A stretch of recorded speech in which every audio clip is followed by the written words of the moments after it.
بسم اللہ الرحمن الرحیم۔ السلام علیکم۔ پیش خدمت ہے عمران سیریز کا ناول جن زادی۔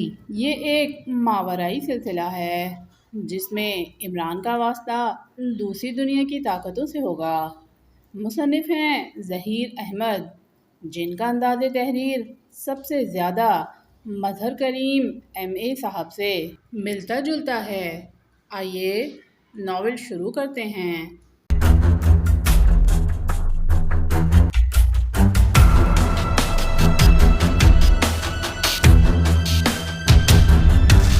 عمران ان دنوں اپنے ڈیڈی سر عبدالرحمن اور اماں بی کے ساتھ اماں بی کے آبائی گاؤں سردار نور آباد آیا ہوا تھا۔ اس گاؤں میں اماں بی کے ایک عزیز رہتے تھے جو رشتے میں عمران کے ماموں تھے۔ ان کا نام سردار نور خان تھا۔ سردار نور خان اس گاؤں کے بڑے رئیس تھے اور گاؤں انہی کے نام سے منسوب تھا۔ سردار نور خان چونکہ گاؤں کے سرپنچ بھی تھے اور بڑے جاگیردار بھی، اس لیے انہیں گاؤں میں تمام افراد پر فوقیت حاصل تھی اور گاؤں کا کوئی بھی فرد ان کے حکم کے آگے سر نہیں اٹھا سکتا تھا۔ سردار نور خان انتہائی رحم دل اور نیک انسان تھے جنہوں نے گاؤں کی ترقی اور فلاح و بہبود کے لیے بہت سے رفاہی کام کیے تھے۔ انہوں نے گاؤں کے لیے خصوصی طور پر پختہ سڑکیں، ہسپتال، بچوں اور بچیوں کی تعلیم کے لیے سرکاری اور نیم سرکاری اسکولز تعمیر کرائے تھے۔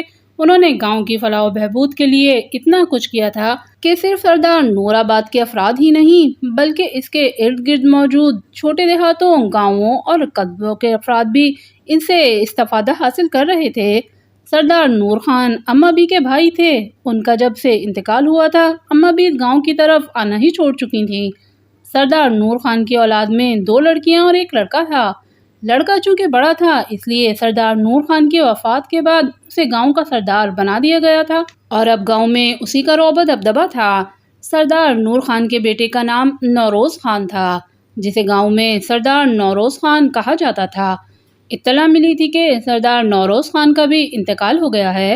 اس اطلاع کے ملنے پر اماں بی کو تو جیسے غشی کے دورے پڑنے شروع ہو گئے تھے۔ عمران کے ننیال میں صرف وہی ایک مرد باقی تھا اور اماں بی سب کے سامنے اس کی تعریفوں کے پل باندھے رہتی تھیں۔ گو کہ اماں بی کبھی سردار نور خان سے ملنے گاؤں نہیں گئی تھیں، لیکن ننیال کے بارے میں کوٹھی میں جب بھی کوئی بات چھڑتی تو اماں بی کی زبان پر بس اپنے بھائی سردار نور خان اور اس کے بیٹے سردار نوروز خان کی ہی باتیں ہوتی تھیں، جو کہ ظاہر ہے ان کی تعریف میں ہی ہوتی تھیں۔ عمران نے اپنے ماموزاد بھائی کی بہت تعریفیں سن رکھی تھیں، لیکن اس کی کبھی سردار نوروز خان سے ملاقات نہ ہی ہوئی تھی اور نہ ہی اس نے کوئی تصویر دیکھی تھی۔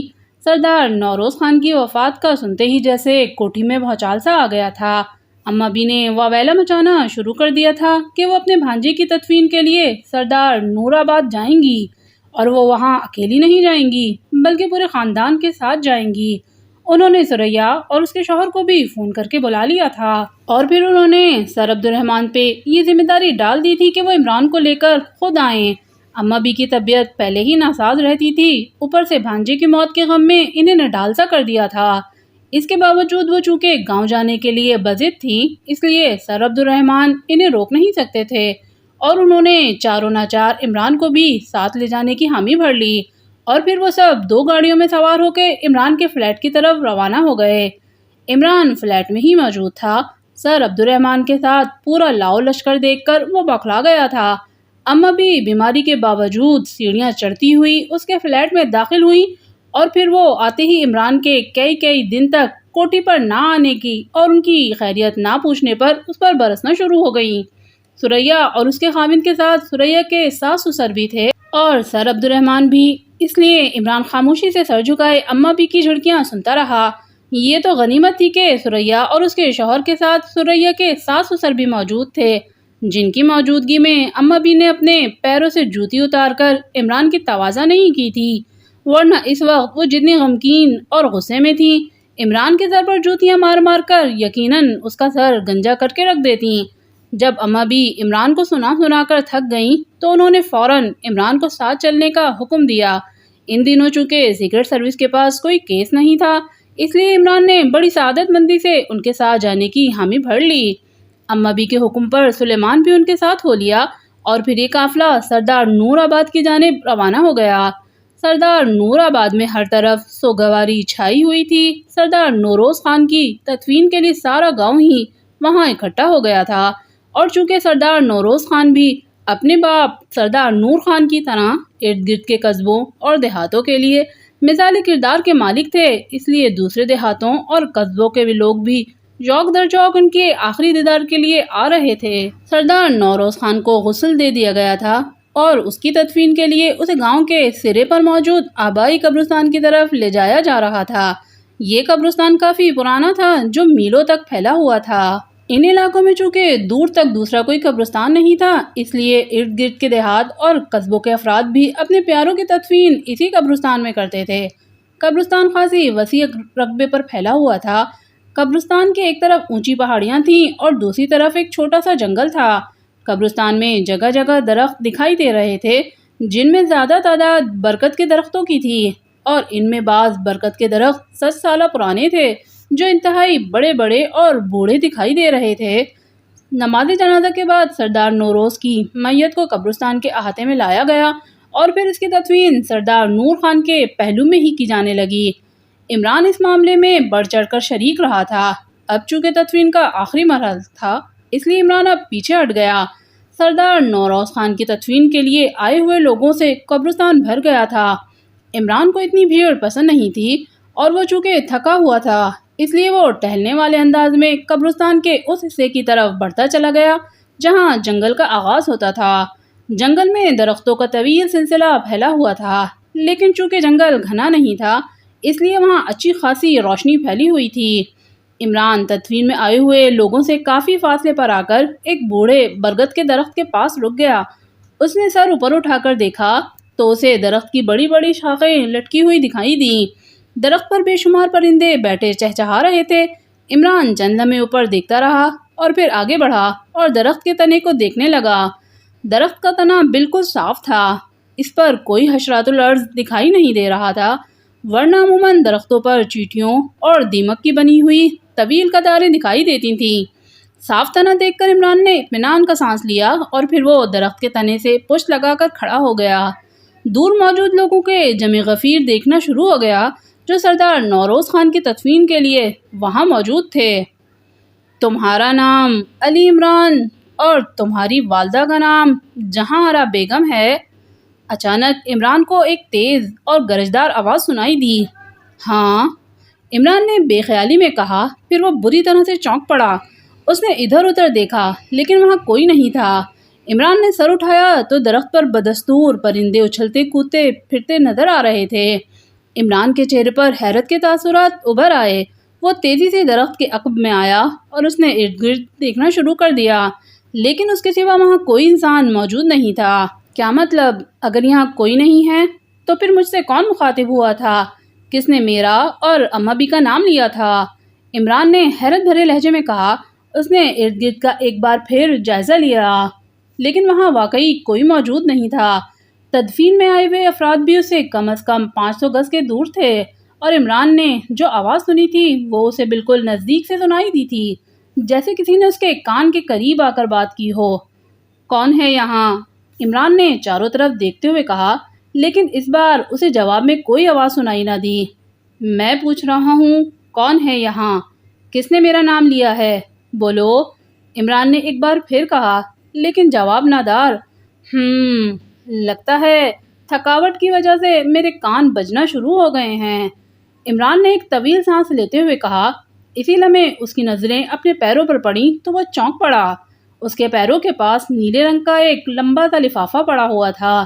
لفافہ خط کے لفافوں جیسا تھا، لیکن عام لفافوں سے بے حد لمبا تھا۔ عمران نے جھک کر لفافہ اٹھایا۔ جیسے ہی اس نے لفافہ اٹھایا، اسے لفافے میں عجیب مگر انتہائی خوشگوار مہک سی آتی ہوئی محسوس ہوئی۔ عمران نے لفافے کے فرنٹ کی طرف دیکھا تو اسے حیرت کا ایک اور جھٹکا لگا۔ لفافے پر اس کا نام ماں والدہ کے نام کے درج تھا، میرے نام کا خط، لیکن ایسا تو کوئی لفافہ میرے پاس موجود نہیں تھا جو میری جیب سے گر گیا ہو، عمران نے حیرت بھرے لہجے میں کہا۔ اس بار ایک بار پھر ارد گرد کا جائزہ لینا شروع کر دیا، لیکن وہاں کوئی ہوتا تو اسے دکھائی دیتا۔ عمران نے سامنے کچھ دور موجود افراد کو دیکھا، پھر اس نے ایک طویل سانس لیتے ہوئے لفافے کی ایک سائڈ کو پھاڑنا شروع کر دیا۔ اس نے لفافہ پھاڑا تو لفافے سے اور زیادہ بھینی بھینی سی خوشبو آنے لگی۔ خوشبو اس قدر مہین تھی کہ عمران کو اپنا زہر معطر ہوتا ہوا معلوم ہو رہا تھا۔ لگتا ہے کہ خط جنت کے کسی باغ سے میرے نام آیا ہے۔ ایسی خوشبوئیں تو مجھے زندگی میں کبھی سونگنے کو نہیں ملی ہیں، عمران نے کہا۔ پھر اس نے لفافے میں 2 انگلیاں ڈالیں اور لفافے میں موجود ایک کاغذ نکال لیا۔ کاغذ ہلکے گلابی رنگ کا تھا، جس پہ مقامی زبان میں تحریر تھی۔ تحریر شکستہ اور ٹوٹی پھوٹی سی تھی، جیسے کسی ٹوٹے پھوٹے الفاظوں میں بڑی مشکل سے خط لکھا گیا ہو۔ خط کے آغاز میں بھی عمران اور اس کی والدہ کا نام لکھا ہوا تھا۔ خط طویل نہیں تھا، لیکن اس کا مضمون پڑھتے ہوئے عمران کی آنکھوں میں شدید حیرت رقص کرنا شروع ہو گئی۔ اس نے پہلے روانی میں خط پڑھا، لیکن جب اسے خط کا مفہوم سمجھ نہ آیا تو اس نے رک رک کر خط پڑھنا شروع کر دیا، جس پر لکھا تھا: علی عمران، اگر تم مسلم ممالک کو خوفناک اور بھیانک تباہی سے بچانا چاہتے ہو تو جلد سے جلد جناتی دنیا میں پہنچ جاؤ۔ تمہیں بذریعہ خط اطلاع دی جا رہی ہے کہ جناتی دنیا کے چند جنات کو تمہاری دنیا کے ایک شیطان صفت انسان نے اپنے قابو میں کر لیا ہے۔ وہ شیطان صفت انسان ان جنات کو مسلم ممالک کی تباہی کے لیے لے گیا ہے۔ شیطان صفت انسان ان جنات کے ذریعے ان مسلم ممالک میں تباہی لانا چاہتا ہے، جس کے پاس آتش فشاں کی طرح پھٹنے والا اسلحہ ہے۔ جنات کے ذریعے تباہی لانے والا اسلحہ بنانے والوں کے دماغوں کو قابو میں کیا جائے گا، جو ملک کے دفاع کے لیے بنایا ہوا اسلحہ اپنے ہی ملک میں تباہ کر دیں گے، اور ان کی تباہی سے وہ تمام اسلامی ممالک تباہ کر دیے جائیں گے۔ اگر تم اپنے ملک سمیت ایسا تباہ کن اسلحہ رکھنے والے مسلم ممالک کو بچانا چاہتے ہو تو فوراً جناتی دنیا میں آ جاؤ۔ تم جناتی دنیا میں آ کر ڈماگا، ڈوراما، سٹانگا، شارخ اور شوٹام کے اصلی چہرے دیکھ سکو گے، اور یہ سب تمہیں جناتی دنیا میں ہی نظر آ سکتے ہیں، کہیں اور نہیں۔ جناتی دنیا میں آنے کا راستہ اور طریقہ تمہیں تصویری دنیا سے مل جائے گا، جسے تم نے جدید دور کی ایک مشین میں ڈال رکھا ہے۔ وہ مشین اس گھر میں موجود ہے جہاں تمہارے 2 سیاہ فام ساتھی رہتے ہیں۔ ایک بار پھر تمہیں تنبیہ کی جاتی ہے کہ تمہارا جناتی دنیا میں آنا بے حد ضروری ہے، ورنہ تم مسلم ممالک کو بھیانک تباہی سے نہیں بچا سکو گے۔ فقط تمہارا اور مسلم دنیا کا خیر خواہ شاہ کرال سے ابو شوحال۔ ان الفاظ کے ساتھ ہی خط ختم ہو گیا تھا۔ عمران نے کئی بار اس خط کو پڑھا، لیکن اس کی سمجھ میں نہیں آ رہا تھا کہ اسے یہ خط کس نے بھیجا ہے، کون تھا ابو شوحال۔ کچھ باتیں تو عمران کی سمجھ میں آ گئی تھیں کہ ہزاروں آتش فشاں پہاڑوں کی تباہی سے زیادہ تباہی لانے والا اسلحہ کون سا ہو سکتا ہے۔ یہ اسلحہ ظاہر ہے ایٹم بم اور ایٹمی میزائل ہی ہو سکتے تھے۔ اس کے علاوہ جس مشین اور تصویری دنیا کے بارے میں خط میں لکھا گیا تھا، وہ کمپیوٹر اور اس میں موجود تصویریں یا ویڈیو کلپس ہی ہو سکتے ہیں۔ خط میں جو بڑے بڑے اور ثقیل نام ڈماگا، ڈوراما، سٹونگا، شارخ اور شوٹام لکھے ہوئے تھے، ان کے بارے میں عمران کو سمجھ نہیں آ رہا تھا کہ خط لکھنے والے ابو شوحال نے یہ کیوں لکھا ہے کہ ان سب کے چہرے وہ جناتی دنیا میں ہی آ کر دیکھ سکے گا۔ کون تھے یہ سب؟ کیا یہ سب انسانی نام تھے یا ان کا تعلق جناتی دنیا سے تھا؟ عمران کے لیے سب سے زیادہ حیرت کی بات یہ تھی، کیا یہ خط اسے واقعی کسی جناتی دنیا سے لکھا گیا ہے؟ دیکھنے میں تو لکھائی انسانی ہاتھوں ہی کی دکھائی دے رہی تھی، البتہ لکھائی شکستہ اور ٹوٹی پھوٹی ہوئی تھی۔ اگر یہ لکھائی انسانی ہاتھ کی نہیں تھی تو پھر کس کی ہو سکتی تھی؟ عمران کافی دیر کھڑا سوچتا رہا۔ پھر جب قبرستان سے لوگوں کی واپسی شروع ہوئی تو عمران نے خط لفافے میں ڈالا اور اسے ایک بار پھر ارد گرد کا بغور جائزہ لیا، جیسے وہ یہ دیکھنا چاہتا ہو کہ اسے خط کس نے دیا ہے اور وہ آواز کس کی تھی جس نے اس کا اور اس کی والدہ کا نام لیا تھا۔ لیکن وہاں اسے کوئی دکھائی نہ دیا تو عمران خاموشی سے آگے بڑھ گیا۔ سر عبد الرحمن نے اسے دیکھا اور پھر اسے اپنے ساتھ لے کر قبرستان سے روانہ ہو گئے۔ عمران نے راستے میں ہی سر عبد الرحمن سے اجازت لی تو سر عبد الرحمن نے اسے صاف کہہ دیا کہ واپسی کے لیے اسے اپنی اماں بی سے ہی پوچھنا پڑے گا۔ اگر اماں بی نے اسے جانے کی اجازت دے دی تو انہیں کوئی اعتراض نہیں ہوگا۔ عمران اندر گیا اور اس نے زنان خانے سے ثریا کو بلا لیا۔ عمران نے ثریا کو بتایا کہ اسے ایک انتہائی ایمرجنسی کے لیے شہر جانا ہے، اس کے جانے کے بعد وہ اما بی کو سنبھال لے۔ ثریا نے اس کی بات کی حامی بھر لی اور اسے کہا کہ وہ فکر نہ کرے، وہ اما بی کو خود ہی سنبھال لے گی۔ عمران نے ثریا کو اللہ حافظ کہا اور پھر وہ سیدھا حویلی کی پارکنگ میں آ گیا۔ کچھ ہی دیر میں وہ اپنی کار میں انتہائی برق رفتاری سے شہر کی طرف جانے والی سڑک پر اڑا جا رہا تھا۔ خط کا مضمون اور اس میں آواز جو عمران نے سنی تھی بدستور عمران کے دماغ میں گونج رہی تھی۔ عمران بری طرح سے الجھا ہوا تھا۔ وہ تیز رفتاری سے ڈرائیونگ کرتا ہوا رانا ہاؤس کی طرف اڑا جا رہا تھا۔ 4 گھنٹوں کی مسلسل ڈرائیونگ کے بعد وہ رانا ہاؤس کے گیٹ کے سامنے تھا۔ عمران نے کار رانا ہاؤس کے گیٹ پر روکی اور کار کا مخصوص انداز میں ہارن بجانا شروع کر دیا۔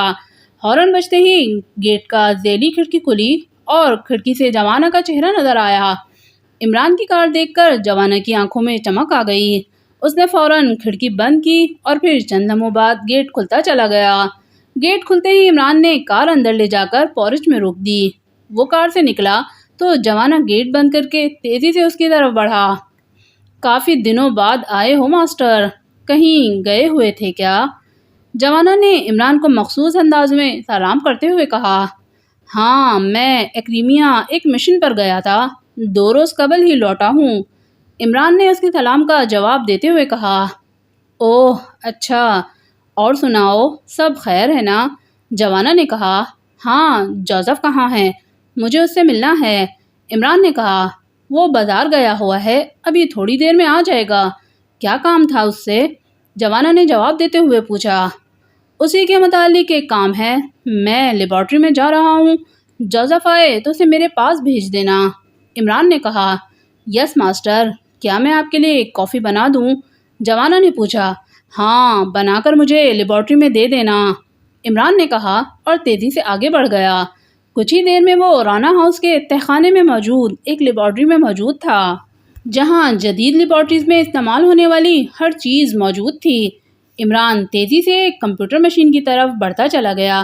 اس نے کمپیوٹر مشین اور اس کے ساتھ لگے ہوئے مانیٹر سے کور ہٹایا اور پھر اس نے سوئچ آن کر کے کمپیوٹر اور اسکرین آن کرنا شروع کر دی۔ کمپیوٹر آن ہوتے ہی اسکرین پر ڈسپلے شروع ہو گئے۔ ڈیسک ٹاپ پر متعدد سافٹ ویئرز کے آئیکن بنے ہوئے تھے۔ عمران نے ماؤس سے ایک سافٹ ویئر کا کلک کیا اور اس سافٹ ویئر کے لوڈ ہونے کا انتظار کرنے لگا۔ کچھ ہی دیر میں سافٹ ویئر لوڈ ہو گیا۔ یہ سافٹ ویئر ملٹی پلیئر کا تھا۔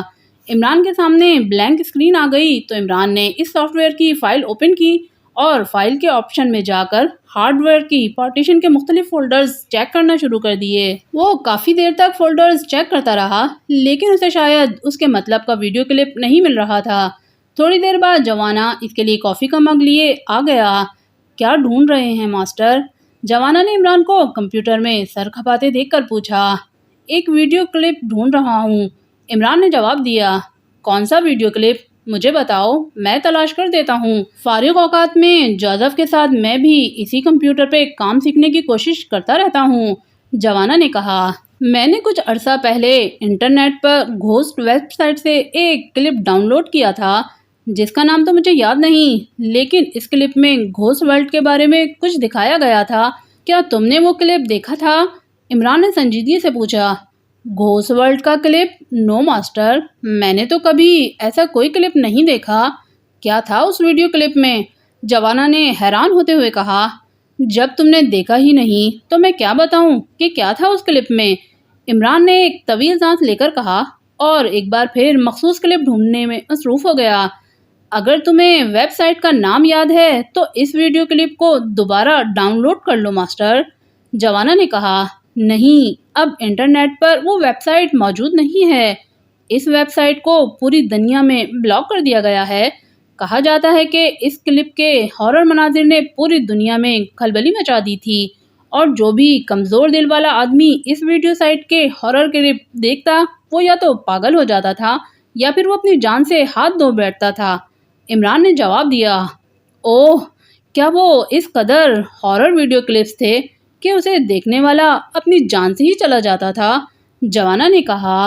ہاں، میں نے ایک دن ایسے ہی یہ ویب سائٹ کھول لی تھی اور اس میں موجود چند کلپس ڈاؤن لوڈ کر لیے تھے۔ لیکن پھر میں مصروفیت کی وجہ سے وہ کلپ نہیں دیکھ سکا تھا۔ عمران نے جواب دیا، تمہیں اب ان ویڈیو کلپس کی دیکھنے کی کیا ضرورت پیش آ گئی ہے ماسٹر؟ کیا کوئی خاص بات ہے؟ جوانا نے کہا، ہاں، ان ویڈیو کلپس میں ایک ویڈیو کلپ میں جناتی دنیا میں جانے کا طریقہ اور راستہ بھی دکھایا گیا تھا، میں وہ ویڈیو کلپ دیکھنا چاہتا ہوں۔ عمران نے کہا، ویڈیو کلپ میں جناتی دنیا میں جانے کا طریقہ اور اس کے راستے میں بتایا گیا تھا؟ حیرت کی بات ہے، کیا حقیقت میں ایسا ممکن ہے کہ کوئی جناتی دنیا میں جانا چاہے تو وہ اس ویڈیو کلپ کے بتائے ہوئے طریقے پر عمل کر کے اور دکھائے ہوئے راستوں پر چل کر جناتی دنیا میں پہنچ جائے؟ اور کیا تم سمجھتے ہو کہ دنیا میں جنات کا بھی کوئی وجود ہوتا ہے؟ جوانا نے حیرت بھرے لہجے میں کہا، ہاں، جس طرح دنیا میں ہم انسان یعنی آدم زاد رہتے ہیں، وہاں ایک اور قوم بھی موجود ہے جسے جنات قوم کہا جاتا ہے۔ عمران نے کہا، اوہ، تو کیا واقعی جنات کا اس دنیا میں وجود ہے؟ جوانا نے پوچھا، ہاں بالکل، اس دنیا میں دو ہی مخلوق ہیں جن کا ذکر ہماری مقدس کتابوں میں موجود ہے، انہیں جن و انس کہا جاتا ہے۔ جن سے مراد جنات اور انس انسان کے لیے استعمال ہوا ہے۔ جس طرح ہم انسانوں نے آبادیاں اور اپنے رہنے کے لیے محل و مکانات بنائے ہیں، اسی طرح قوم جنات کا وجود بھی اس دنیا میں موجود ہے اور وہ ہمارے ارد گرد اور ہمارے ساتھ ہی رہتے ہیں۔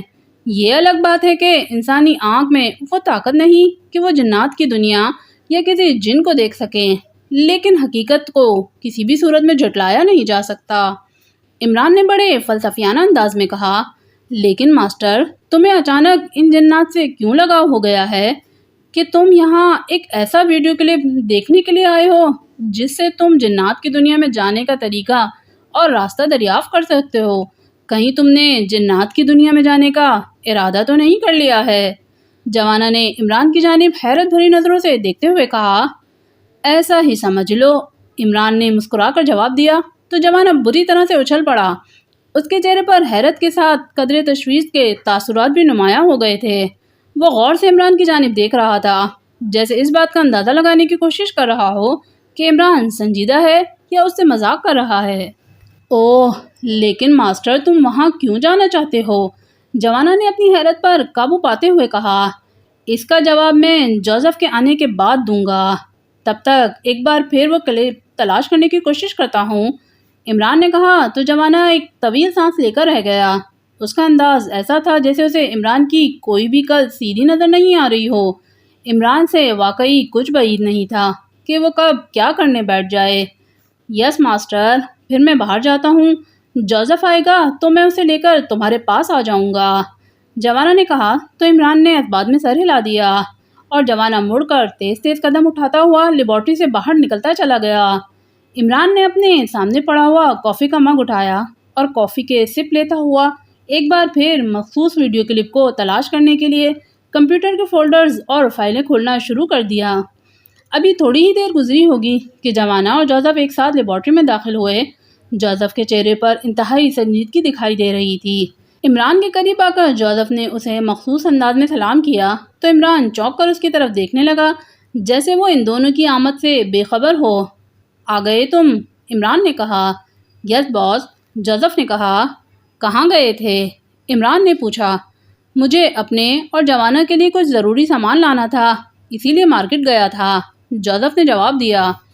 ٹھیک ہے، بیٹھو، اور جوانا تم بھی بیٹھ جاؤ، عمران نے کہا تو جوزف تھینک یو کہہ کر دوسری سیٹ پر بیٹھ گیا جو عمران کے قریب ہی رکھی تھی۔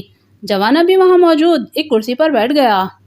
جوانا بتا رہا تھا کہ تم جناتی دنیا میں جانا چاہتے ہو اور تم کمپیوٹر میں وہ کلپ ڈھونڈ رہے ہو جس میں جناتی دنیا میں جانے کا راستے کے بارے میں اور طریقہ بتایا گیا ہے۔ کیا یہ سچ کہہ رہا ہے؟ جوزف سے رہا نہ گیا تو وہ عمران سے پوچھ ہی بیٹھا، تمہارا کیا خیال ہے؟ کیا یہ سچ کہہ رہا ہے؟ عمران نے کہا تو جوزف کے ساتھ ساتھ جوانا بھی چونک پڑا۔ ہاں، جوانا کو میری اور آپ کی طرح جھوٹ بولنے کی عادت نہیں ہے، جوزف نے کہا۔ جب تمہیں یقین ہے تو پھر تم نے کیوں کہا کیا یہ سچ کہہ رہا ہے؟ عمران نے کہا تو جوزف کے چہرے پر حیرت اور پریشانی کے تاثرات پھیل گئے۔ لیکن باس، تم جنات کی دنیا میں کیوں جانا چاہتے ہو؟ تمہارا اس دنیا سے کیا واسطہ ہے؟ جوزف نے کہا، اس کا جواب تمہیں یہ خط دے سکتا ہے، اسے پڑھو اور ذرا اونچی آواز میں پڑھو تاکہ جوانہ بھی سن لے۔ عمران نے کہا اور اس نے اپنی جیب سے ایک لمبا سا خط نکال کر جوزف کی طرف بڑھا دیا۔ لفافہ نیلے رنگ کا تھا اور اس پر مخصوص قسم کی کوئی مہر نہیں لگی ہوئی تھی۔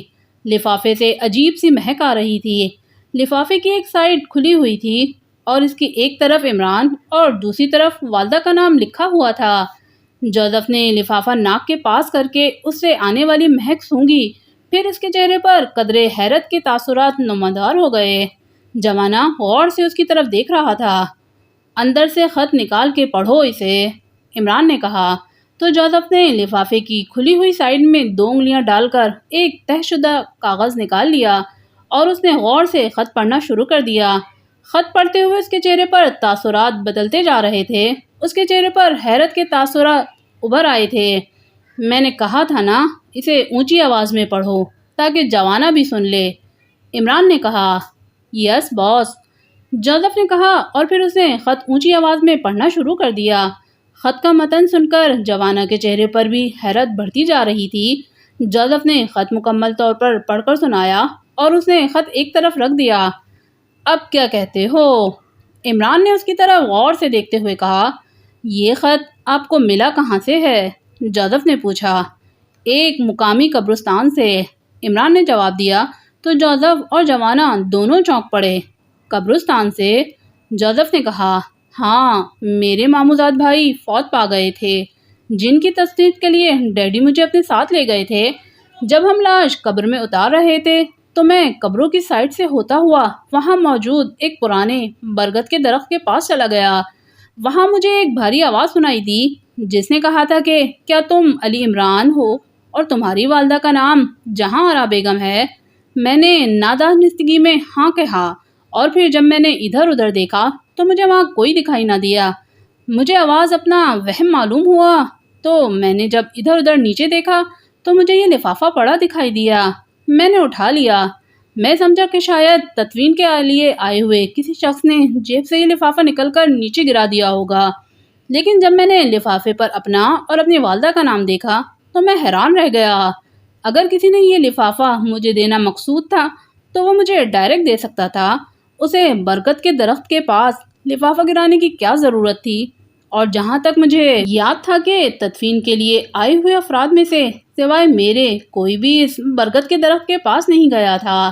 میں نے وہیں خط نکال کر پڑھا تو میری حیرت اور زیادہ بڑھ گئی۔ خط کے آغاز میں میرا اور ماں میری والدہ کے نام لکھا ہوا تھا، جسے دیکھ کر میں حیران رہ گیا۔ اور پھر جب میں نے پورا خط پڑھا تو میری حالت ایسی ہی ہوئی تھی جیسی تم دونوں کی ہوئی ہے، عمران نے کہا۔ تمہارا کیا خیال ہے باس، یہ خط کس نے تحریر کیا ہے؟ جوزف نے عمران کی طرف غور سے دیکھتے ہوئے کہا۔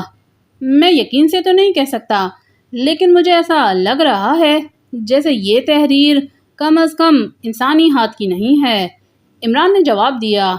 اوہ، تو ماسٹر، کیا یہ خط کسی جن نے تحریر کیا ہے؟ جوانہ نے چونک کر کہا۔ ہاں، ایسا ہی لگ رہا ہے، عمران نے کہا تو جوانہ تیزی سے اٹھا اور اس نے میز پر رکھا ہوا خط اٹھایا اور اسے غور سے دیکھنا شروع کر دیا۔ حیرت ہے، مجھے تو یہ انسانی ہاتھ کی ہی تحریر لگ رہی ہے، البتہ لکھائی شکستہ ہے اور الفاظ ٹوٹے پھوٹے انداز میں لکھے گئے ہیں، جوانہ نے کہا۔ تم مقامی زبان سے واقف نہیں ہو، اس خط کی تحریر شکستہ اور ٹوٹی پھوٹی ضرور ہے، لیکن اس خط میں کچھ ایسے نام لکھے گئے ہیں جو انسانی دنیا میں نہیں رکھے جاتے، جیسے ڈماگا، ڈوراما، سٹانگا، شارخ اور شوٹام۔ خط لکھنے والا کا نام بھی عجیب سا ہے، ابو شوحال۔ ایسے نام انسانوں کے نہیں ہو سکتے۔ اس طرح خط میں جس مقام کا ذکر کیا گیا ہے یہ مقام بھی دنیا کے نقشے میں نہیں ہے جسے شاہ کرال کہا گیا ہے، عمران نے کہا۔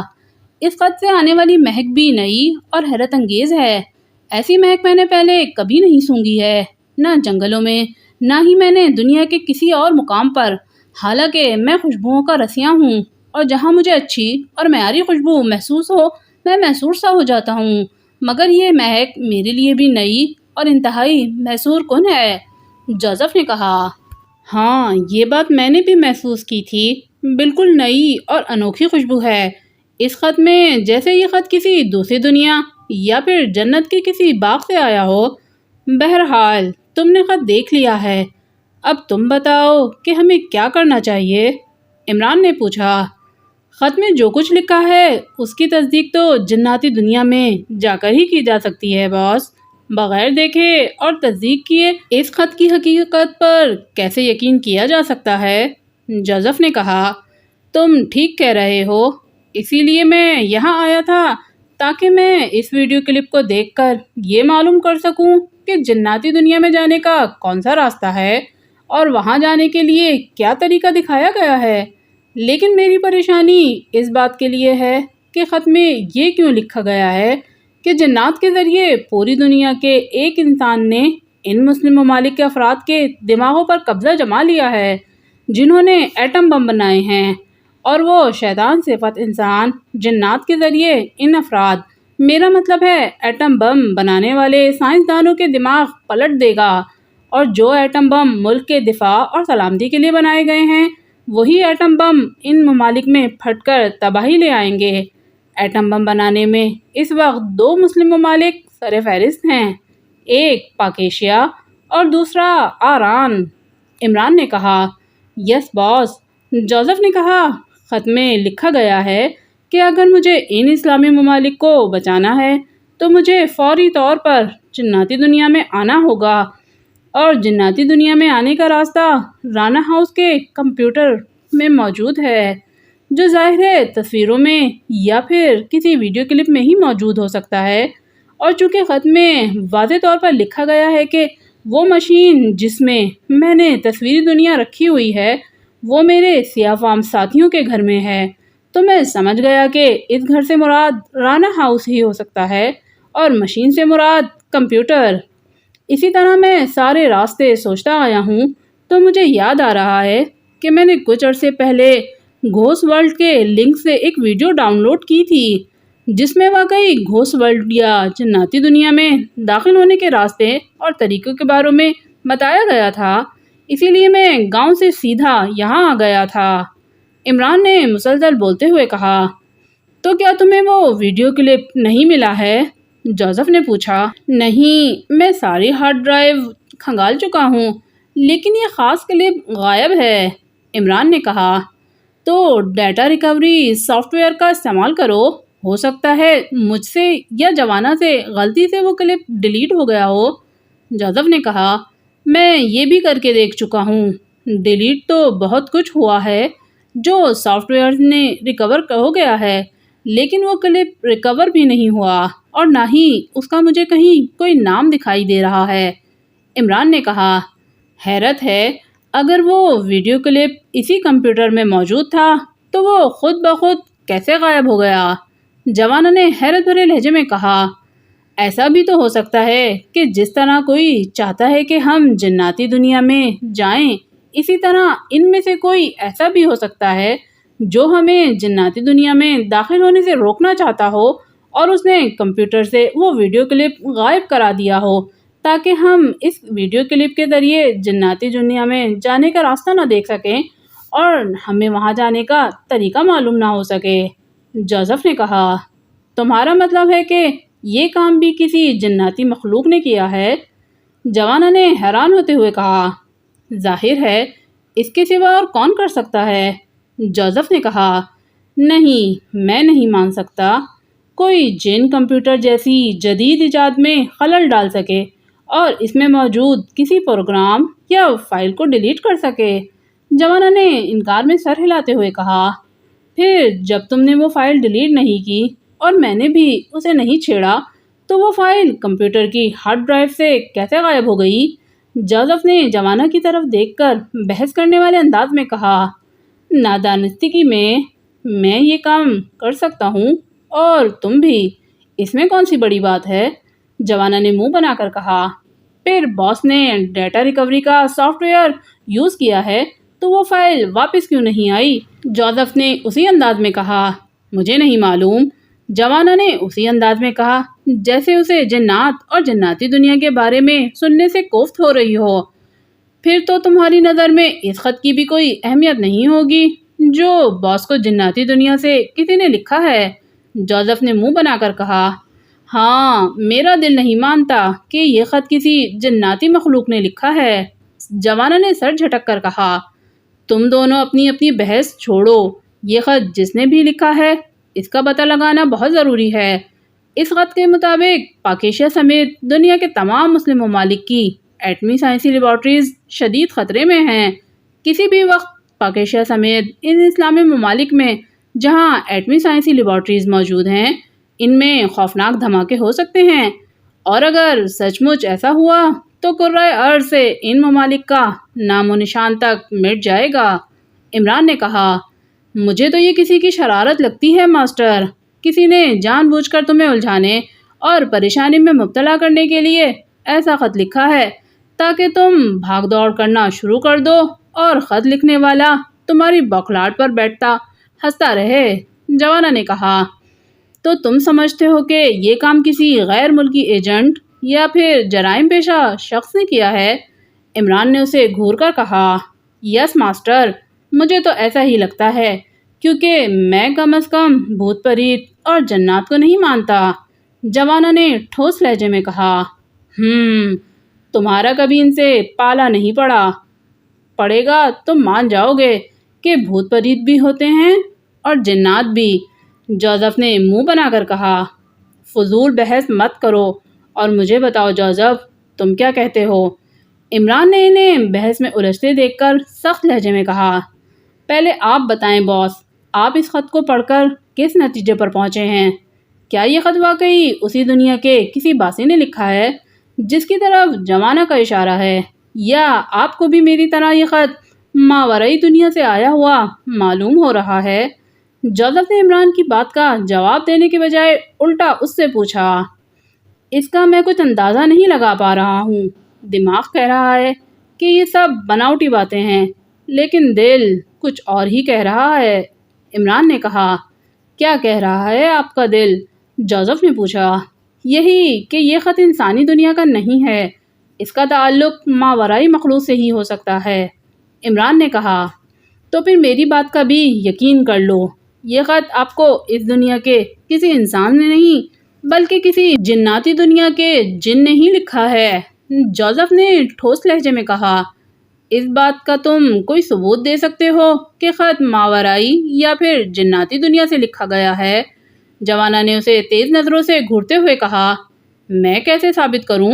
جوزف نے اسے جواباً گھور کر کہا، تمہیں اپنی بات ثابت کرنے کا ایک طریقہ میں بتا سکتا ہوں۔ عمران نے کہا، کیسا طریقہ؟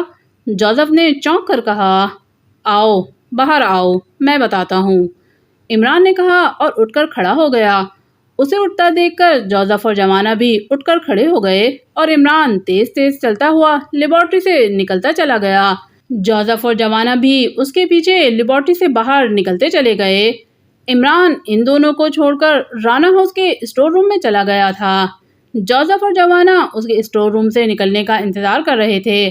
جوزف کی طرح جوانا کے چہرے پر بھی اشتیاق دکھائی دے رہا تھا، جیسے وہ بھی یہ جاننے کے لیے بےتاب ہو کہ عمران آخر ایسا کون سا طریقہ جانتا ہے جس سے جوزف اپنی بات ثابت کر سکتا ہے کہ عمران کو قبرستان میں ملنے والا خط کسی انسان نے نہیں بلکہ جن نے لکھا تھا۔ Chief marshal ڈریگر۔ فون کی گھنٹی بجی تو اسرائیلی نائٹ فورس ایجنسی کا چیف مارشل ڈریگر نے چونک کر فائل سے سر اٹھایا جسے پوری انہماک سے پڑھ رہا تھا۔ میز پر کئی رنگ کے فون سیٹ موجود تھے، ان میں سے سرخ رنگ کے فون پر لگا ایک بلب اسپارک کر رہا تھا، جس کا مطلب تھا کہ گھنٹی سرخ رنگ کے فون کی بج رہی ہے۔ سرخ رنگ کی گھنٹی دیکھ کر مارشل ڈریگر کے اعصاب تن گئے۔ یہ فون انتہائی اہمیت کا حامل تھا۔ اس فون پر اسرائیل کے پریزیڈنٹ اور پرائم منسٹر ہی اس سے بات کر سکتے تھے۔ دوسرے محکموں کے افسران اور عام استعمال کے لیے وہاں الگ الگ رنگوں کے فون موجود تھے۔ مارشل ڈریگر نے ہاتھ بڑھا کر ریسیور اٹھا کر کان سے لگایا۔ Yes, chief of night force marshal Dragger speaking. Marshal Dragger نے بڑے مؤدبانہ لہجے میں کہا، ڈاکٹر کراس بول رہا ہوں۔ دوسری طرف سے ایک بوڑھی سی آواز سنائی دی، اور اس آواز کو سن کر مارشل ڈیگر محاورتاً نہیں بلکہ حقیقتاً اچھل کر کھڑا ہو گیا۔ اوہ ڈاکٹر صاحب آپ! مارشل ڈیگر نے انتہائی حیرت بھرے لہجے میں کہا۔ یس مارشل، کیوں کیا میں تمہیں فون نہیں کر سکتا؟ ڈاکٹر کراس نے کہا۔ اوہ کیوں نہیں کر سکتے ڈاکٹر، میں تو آپ کا غلام ہوں۔ یہ تو میری خوش نصیبی ہے کہ آپ مجھے خود فون کر رہے ہیں، ورنہ میں کیا اور میری حیثیت کیا؟ مارشل نے انتہائی عاجزانہ لہجے میں کہا تو دوسری طرف ڈاکٹر کراس ہنسنے لگا۔ اس کی ہنسی میں بے پناہ غرور کی جھلک تھی۔ تم شاید اس بات پر حیران ہو رہے ہو کہ میں نے تمہارے اسپیشل نمبر پر کیسے کال کی ہے، اس نمبر پر جس پر تم صرف پرائم منسٹر اور صدر سے ہی بات کرتے ہو۔ ڈاکٹر کراس نے اسی طرح مکروہ انداز میں ہنستے ہوئے کہا۔ نہیں ڈاکٹر، میں جانتا ہوں آپ عظیم وچ ڈاکٹر ہیں۔ عظیم وچ ڈاکٹروں کے لیے یہ سب باتیں بے معنی سی ہوتی ہیں۔ مارشل نے فوراً کہا۔ بہت خوب، تم واقعی بے حد ذہین ہو مارشل۔ بہرحال تم فوراً میرے معبد میں آ جاؤ، مجھے تم سے کچھ ضروری باتیں کرنی ہیں۔ تمہارے فائدے کی بات ہے مارشل، تم آ جاؤ۔ ہماری یہ ملاقات تمہارے لیے اور تمہارے ملک کے لیے بے حد اہمیت کی حامل ہوگی۔ ڈاکٹر کراس نے کہا۔ اوہ اگر ایسی بات ہے تو میں فوراً ابھی روانہ ہو جاتا ہوں ڈاکٹر، مارشل نے کہا۔ یہی بہتر رہے گا مارشل، ڈاکٹر کراس نے کہا۔ میں 2 گھنٹوں تک آپ کے پاس پہنچ جاؤں گا ڈاکٹر، آپ فکر نہ کریں، مارشل نے انتہائی عقیدت مندانہ لہجے میں کہا۔ اس کا انداز ایسا تھا جیسے وہ ڈاکٹر کراس کی کسی بھی بات سے انکار نہیں کر سکتا۔ ٹھیک ہے مارشل، میں تمہارا ہی منتظر ہوں، ڈاکٹر کراس نے کہا اور رابطہ ختم کر دیا۔ مارشل نے ایک طویل سانس لیا اور پھر اس نے ریسیور کردل پر رکھ دیا۔ ایسی کیا بات ہو سکتی ہے جو ڈاکٹر کراس نے مجھے فوراً اپنے معبد میں بلایا ہے، مارشل نے سوچتے ہوئے انداز میں کہا۔ اس نے ایک نظر سائٹ پہ پڑی ہوئی فائل کی طرف دیکھا، پھر سر جھٹک کر فائل بند کیا اور اٹھ کھڑا ہوا۔ تھوڑی دیر بعد وہ اپنے ہیڈ کوارٹر سے ایک جدید اور نئے ماڈل کی کار میں سوار ہو کر ڈرائیو کرتا ہوا انتہائی تیز رفتاری سے شمالی پہاڑیوں کی طرف اڑا جا رہا تھا۔ 1 گھنٹے کی مسافت کے بعد وہ مضافات کی طرف جانے والی ایک کچی سڑک پر مڑ گیا جو ایک پہاڑی علاقے کی طرف جاتی تھی۔ پہاڑیوں کے دامن میں ایک چھوٹا سا جنگل بھی تھا، جنگل میں مختلف راستے بنے ہوئے تھے۔ وہ ایک راستے پر کار دوڑانے لگا۔ سڑک کچی ضرور تھی لیکن اس سے قدر ہموار بنا دیا گیا تھا کہ کار نہ ڈول رہی تھی نہ ہچکولے کھا رہی تھی۔ سڑک جنگل میں جگہ جگہ مڑی ہوئی تھی اور پھر کچھ ہی دیر میں مارشل کار لے کر جنگل سے نکل کر ایک ویرانے میں آ گیا۔ ویرانے میں بھی درختوں کی بہتات تھی، وہاں چھوٹے بڑے لاتعداد ٹیلے پھیلے ہوئے تھے۔ ٹیلوں کے دائیں بائیں سے ہوتا ہوا مارشل ایک چھوٹی سی وادی میں داخل ہوا۔ اس وادی میں ہر طرف گھاس پھوس کی بنی ہوئی جھونپڑیاں دکھائی دے رہی تھیں۔ جھونپڑیوں کی تعداد 50 کے لگ بھگ تھی اور تمام جھونپڑیاں ایک دوسرے سے کافی فاصلے پر تھیں۔ وہاں جگہ جگہ درخت بھی تھے، ایسا لگ رہا تھا جیسے وہاں پہلے چھوٹا سا جنگل ہو جسے کاٹ کر وہاں کے لوگوں نے ایک چھوٹی سی بستی بنا لی ہو۔ اس بستی میں کئی افراد موجود تھے جنہوں نے سیاہ لبادے نما لباس پہنے ہوئے تھے۔ ان تمام افراد میں جو چیز مشترک تھی وہ ان کے گنجے سر تھے۔ ان سب کے کاندھوں پر مشین گنیں لٹک رہی تھیں اور ان کے پہلوؤں میں ہولسٹر میں بھاری دستے والے ریوالور بھی موجود تھے۔ یہی نہیں، ان سب کی ٹانگوں پر چمڑے کی بیلٹیں بھی بندھی ہوئی تھیں جن میں بڑے بڑے شکاری خنجروں کے دستے دکھائی دے رہے تھے۔ اس کی کار جیسے ہی اس علاقے میں داخل ہوئی وہاں موجود مسلح افراد نے اسے روک لیا۔ مارشل نے بتایا کہ اسے ڈاکٹر کراس نے بلایا ہے تو اسے آگے جانے کی اجازت دے دی گئی۔ ایک سائٹ پر پارکنگ کی جگہ بنی ہوئی تھی جہاں کئی جیپیں اور جدید ماڈل کی گاڑیاں موجود تھیں۔ مارشل نے کار اسی پارکنگ ایریا کی جانب موڑ دی اور پھر اس نے کار ایک خالی جگہ لے جا کر روک دی۔ مارشل کار سے نکلا، پھر تیز تیز چلتا ہوا سامنے موجود ایک چھوٹی سی پہاڑی کی جانب بڑھتا چلا گیا۔ اس پہاڑی پر ایک غار کا بڑا سا دہانہ دکھائی دے رہا تھا۔ دہانے کے باہر 2 سیاہ لباس والے گنجے شخص ہاتھوں میں مشین گن لیے انتہائی چوکنا انداز میں کھڑے تھے۔ مارشل ان مسلح افراد کے قریب پہنچ گیا۔ آئیں مارشل، ڈاکٹر کراس آپ کا انتظار کر رہے ہیں، ایک مسلح شخص نے مارشل کے سامنے سر خم کرتے ہوئے بڑے مؤدبانہ لہجے میں کہا۔ جیسے وہ مارشل کو پہچانتا ہو۔ مارشل نے اس بات میں سر ہلایا اور غار کے دہانے کے پاس آ گیا۔ آ جاؤ مارشل، تمہارے لیے میرے محبت کا دروازہ کھول دیا گیا ہے۔ مارشل ابھی دروازے کے پاس پہنچا ہی تھا کہ اسی لمحے اندر سے آواز سنائی دی اور مارشل نے سر ہلا کر اپنے جوتے اتارے اور پھر وہ ننگے پاؤں غار میں داخل ہو گیا۔ غار کی زمین سپاٹ اور انتہائی صاف و شفاف تھی۔ وہاں خصوصی طور پر صفائی کی گئی تھی کہ زمین پر ایک معمولی سا تنکا بھی دکھائی نہیں دے رہا تھا۔ غار کی دیواروں میں جگہ جگہ طاق بنے ہوئے تھے جن میں بڑے بڑے دیے جل رہے تھے۔ ان دیوں میں شاید جانوروں کی چربی جل رہی تھی جس کی وجہ سے ہر طرف عجیب اور ناگوار سی بو پھیلی ہوئی تھی۔ مارشل نے جیب سے سفید رنگ کا رومال نکال کر ناک پر رکھا اور پھر وہ سیدھے آگے بڑھتا چلا گیا۔ غار زیادہ طویل نہیں تھا۔ آگے جا کر غار میں ایک بڑا سا خلا بنایا ہوا تھا جو کسی بڑے کمرے جیسا تھا۔ یہ کمرہ مکمل طور پر سیاہ رنگ سے پینٹ کیا گیا تھا۔ کمرے کی دیواروں میں بے شمار طاق تھے جن میں دیے جل رہے تھے۔ چونکہ ان جلتے ہوئے دیوں کی تعداد کافی زیادہ تھی اس لیے کمرے میں ہر طرف تیز روشنی پھیلی ہوئی تھی اور کمرہ چربی کی تیز بو سے بھرا ہوا تھا۔ کمرے کے وسط میں ایک بڑی سی چٹان پڑی تھی جو سیدھی تھی۔ اس چٹان پر ایک ادھیڑ عمر آدمی بیٹھا ہوا تھا۔ اس کا سر گنجا تھا، اس کی ناک لمبی اور آگے سے طوطے کی چونچ کی طرح جھکی ہوئی تھی۔ اس آدمی کے ہونٹ بے حد موٹے اور سیاہ رنگ کے تھے۔ وہ آدمی آلتی پالتی مارے اور دونوں ہاتھ گھٹنوں پر رکھے بیٹھا ہوا تھا۔ ادھیڑ عمر آدمی نے اپنے جسم پر سیاہ رنگ کا لبادہ لپیٹ رکھا تھا جو اس انداز میں لپٹا ہوا تھا کہ اس کا دایاں کاندھا اور بازو اوپن تھا۔ ادھیڑ عمر آدمی کے گلے میں کئی مالائیں تھیں جو سیاہ رنگ کی تھیں اور ان مالاؤں میں ایک مالا ایسی تھی جس میں سیاہ رنگ کی سکڑی ہوئی ایک انسانی کھوپڑی تھی۔ اس کھوپڑی کا رخ سامنے کی جانب تھا اور اس کھوپڑی کی آنکھیں انتہائی سرخ رنگ کی تھیں جیسے اس کی آنکھوں میں چنگاریاں سلگ رہی ہوں۔ ادھیڑا آدمی کی گود میں سیاہ رنگ کا ایک عصا رکھا ہوا تھا جس کا ایک سرا نوکیلا تھا اور دوسرے سرے پر سیاہ رنگ کے سانپ کا پھن بنا ہوا تھا۔ اس آدمی کے ماتھے پر سرخ رنگ کا ایک تلک لگا ہوا تھا جس کے دونوں جانب سفید رنگ کی لکیریں بنی ہوئی تھیں جس سے اس کی شکل اور زیادہ بدنما اور شیطانی دکھائی دے رہی تھی۔ ادھیڑ عمر آدمی کی آنکھیں بند تھیں اور وہ منہ ہی منہ میں کچھ پڑھ رہا تھا۔ مارشل ادھیڑ عمر آدمی کے سامنے آ کر رک گیا اور سر جھکائے ادھیڑ عمر آدمی کے سامنے انتہائی مؤدبانہ انداز میں کھڑا ہو گیا۔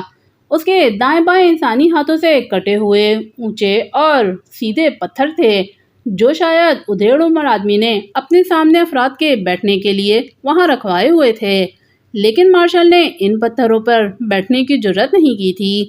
ادھیڑ عمر آدمی کچھ دیر تک اسی طرح منہ میں کچھ بڑبڑاتا رہا، پھر اس نے آنکھیں کھول دیں۔ اس کی آنکھیں چھوٹی چھوٹی تھیں لیکن آنکھوں میں بھی اس کے گلے میں موجود سرخ کھوپڑی کی آنکھوں کی طرح تیز سرخی تھی۔ بیٹھو مارشل، ادھیڑ عمر آدمی نے سرخ آنکھوں سے مارشل کی جانب دیکھتے ہوئے بڑے سپاٹ لہجے میں کہا۔ شکریہ ڈاکٹر، میں بھلا آپ کے حکم کے بغیر آپ کے سامنے بیٹھنے کی جرات کیسے کر سکتا تھا؟ مارشل نے کہا اور پھر وہ دائیں طرف پڑے ہوئے پتھر پر بڑے مؤدبانہ انداز میں بیٹھ گیا۔ اس کا سر بدستور جھکا ہوا تھا جیسے اس میں ادھیڑ عمر آدمی جو کہ ڈاکٹر کراس تھا کے سامنے سر اٹھانے کی جرات ہی نہ ہو۔ میں نے تمہارا کام کر دیا ہے مارشل، ڈاکٹر کراس نے کہا، اور اس کی بات سن کر مارشل چونک پڑا۔ میرا کام؟ مارشل نے کہا۔ اس کا انداز ایسا تھا جیسے اسے یاد نہ آ رہا ہو کہ اس نے ڈاکٹر کراس کو کون سا کام کہا تھا۔ ہاں، تم جو چاہتے تھے اس کا میں نے سارا انتظام کر دیا ہے۔ اب بس چند ہی دنوں میں اسرائیل کا سب سے بڑا دشمن ملک ایران مکمل طور پر اور ہمیشہ کے لیے نیست و نابود ہو جائے گا۔ ڈاکٹر کراس نے کہا تو مارشل بری طرح چونک پڑا۔ اوہ، مجھے یاد آ گیا، میں نے آپ سے ایک ملاقات میں کہا تھا کہ آپ مہاوچ ڈاکٹر ہیں اور پراسرار طاقتوں کے مالک ہیں، تو آپ کوئی ایسا انتظام کیوں نہیں کر دیتے کہ کسی طرح سے ایران مکمل طور پر تباہ و برباد ہو جائے؟ آپ شاید اسی حوالے سے بات کر رہے ہیں ڈاکٹر، مارشل نے کہا۔ ہاں، اس روز تمہاری بات میرے دل کو لگی تھی اور میں نے اسی دن سے کام شروع کر دیا تھا۔ میں کام میں لگا ہوا تھا کہ ایسا کوئی انتظام کروں کہ آران کو مکمل طور پر نیست و نابود کیا جا سکے۔ میں نے اس سلسلے میں اپنی تمام پراسرار قوتوں کو استعمال کیا تھا۔ ایک پراسرار طاقت سے بات کرتے ہوئے مجھے ملک آران کو تباہ و برباد کرنے کا ایک طریقہ معلوم ہو گیا تھا۔ مجھے اس طاقت نے بتایا تھا کہ آران سائنسی میدان میں تیزی سے ترقی کر رہا ہے۔ آران ایٹم بنانے میں کامیاب ہو چکا ہے، اس لیے اسرائیل کو عظیم اور انتہائی ترقی یافتہ ہونے کے باوجود آران کے خلاف کسی بھی قسم کی کارروائی کرنے سے گریز کرنا پڑ رہا ہے، جبکہ آران کا ایٹمی ٹیکنالوجی کے حصول کا مقصد ہی اسرائیل کو تباہ و برباد کرنا ہے۔ میری طاقت نے مجھے بتایا ہے کہ آران ایٹم بم بنا چکا ہے اور اب وہ وار ہیڈ لے جانے والے میزائلوں پر بھی کام کر رہا ہے تاکہ ایٹمی میزائلوں سے وہ اسرائیل پر حملہ کر کے اسرائیل کو دنیا کے نقشے سے ہمیشہ کے لیے غائب کر دے۔ ڈاکٹر کراس نے مسلسل بولتے ہوئے کہا، ہاں ڈاکٹر، ہمارے علم میں بھی یہ بات ہے کہ آران اسرائیل کے خلاف استعمال کرنے کے لیے ہی اپنی ایٹمی طاقت بڑھا رہا ہے، اور جس دن آران مخصوص تعداد میں ایٹمی ٹیکنالوجی والے میزائلوں میں شفٹ کرنے میں کامیاب ہو گیا، وہ دن اسرائیل کا آخری دن ثابت ہوگا۔ ابھی آران نے ایٹمی ٹیکنالوجی سے لیس چند میزائل ہی بنائے ہیں جن کے رخ اسرائیل کی ہی طرف ہیں۔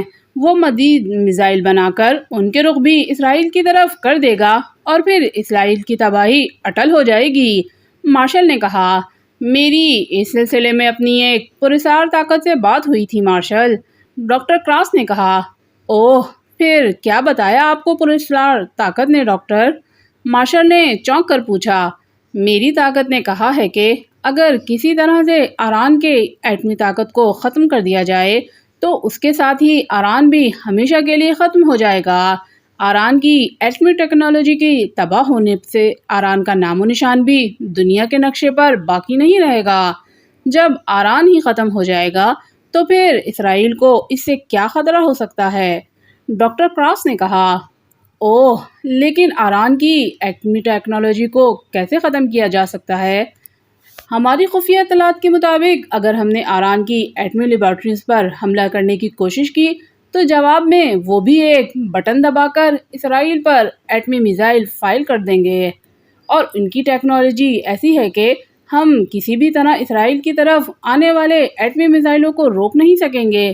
اگر وہ میزائل اسرائیل میں بلاسٹ ہوئے تو اسرائیل کا وجود دنیا سے غائب ہو جائے گا۔ مارشل نے کہا، میں نے یہ بھی نہیں کہا ہے کہ آران کی ایٹمی لیبارٹریز پر اسرائیل ایٹمی میزائلوں سے اٹیک کرے۔ میں جانتا ہوں کہ آران نے اپنی ٹیکنالوجی کو اس قدر مضبوط کر رکھا ہے کہ اگر اسرائیل نے آران کے کسی بھی حصے پر ایک ایٹمی میزائل فائر کیا تو جواب میں وہ اسرائیل کی طرف کئی ایٹمی میزائلوں سے فائر کر دیں گے، اور اس طرح دونوں ممالک خوفناک تباہی کی زد میں آ جائیں گے۔ نہ آران رہے گا اور نہ ہی اسرائیل۔ ڈاکٹر کراس نے کہا، ہاں ڈاکٹر، ہمارا خوف اسی بنیاد پر ہے۔ ہمیں اس بات کا بھی افسوس ہے کہ ان کی ایٹمی ٹیکنالوجی کے سامنے ہماری ایٹمی ٹیکنالوجی تقریباً زیرو ہو کر رہ گئی ہے۔ ہم کسی بھی حال میں آران پر ایٹمی وار کرنے میں پہل نہیں کر سکتے۔ اگر ایسا ہوا تو آران سے آنے والے ایٹمی میزائلوں سے پہلے اسرائیل میں تباہی آئے گی اور اس کے بعد ہی اسرائیلی میزائل آران پر گریں گے۔ مارشل نے کہا، اگر آران کی ایٹم بم خود ان کے ملک میں ہی تباہی کا باعث بن جائیں تو؟ ڈاکٹر کراس نے کہا تو مارشل ایک بار پھر چونک پڑا۔ میں کچھ سمجھا نہیں ڈاکٹر۔ مارشل نے چونک کر کہا، لگتا ہے تمہارا دماغ کام نہیں کر رہا ہے مارشل، تم میری بات سمجھ نہیں رہے ہو، یا پھر شاید تم جان بوجھ کر سمجھنا نہیں چاہتے ہو۔ ڈاکٹر کراس نے اس بار بڑے غصیلے لہجے میں کہا، اور اس کا غصہ دیکھ کر مارشل کانپ کر رہ گیا۔ میرے کہنے کا مقصد یہ نہیں تھا ڈاکٹر، آپ جیسے عظیم وچ ڈاکٹر کے سامنے بھلا میری کیا اوقات ہو سکتی ہے؟ مارشل نے فوراً ڈاکٹر کراس کی خوشامد کرتے ہوئے کہا، ہاں، میری عقل اور میری ذہانت کے سامنے تو تم زیرو ہو مارشل۔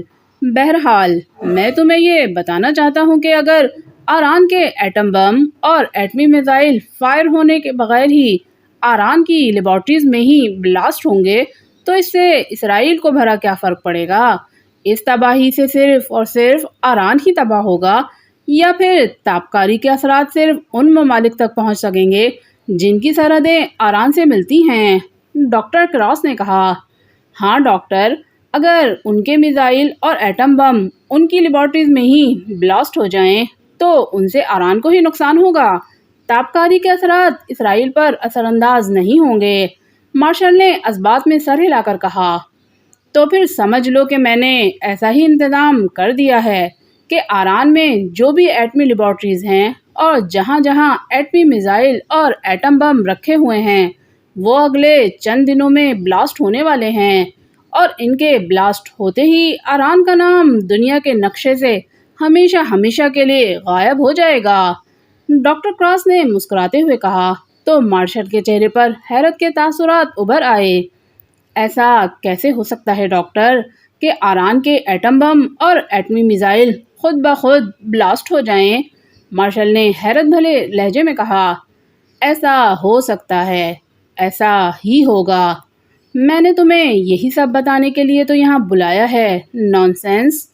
ڈاکٹر کراس نے کہا، اوہ ٹھیک ہے ڈاکٹر، جیسا آپ کہہ رہے ہیں یقیناً ایسا ہی ہوگا، مارشل نے کہا، لیکن اس کے لہجے میں کھوکھلا پن صاف محسوس ہو رہا تھا، جیسے وہ یہ بات مجبوراً کہہ رہا ہو۔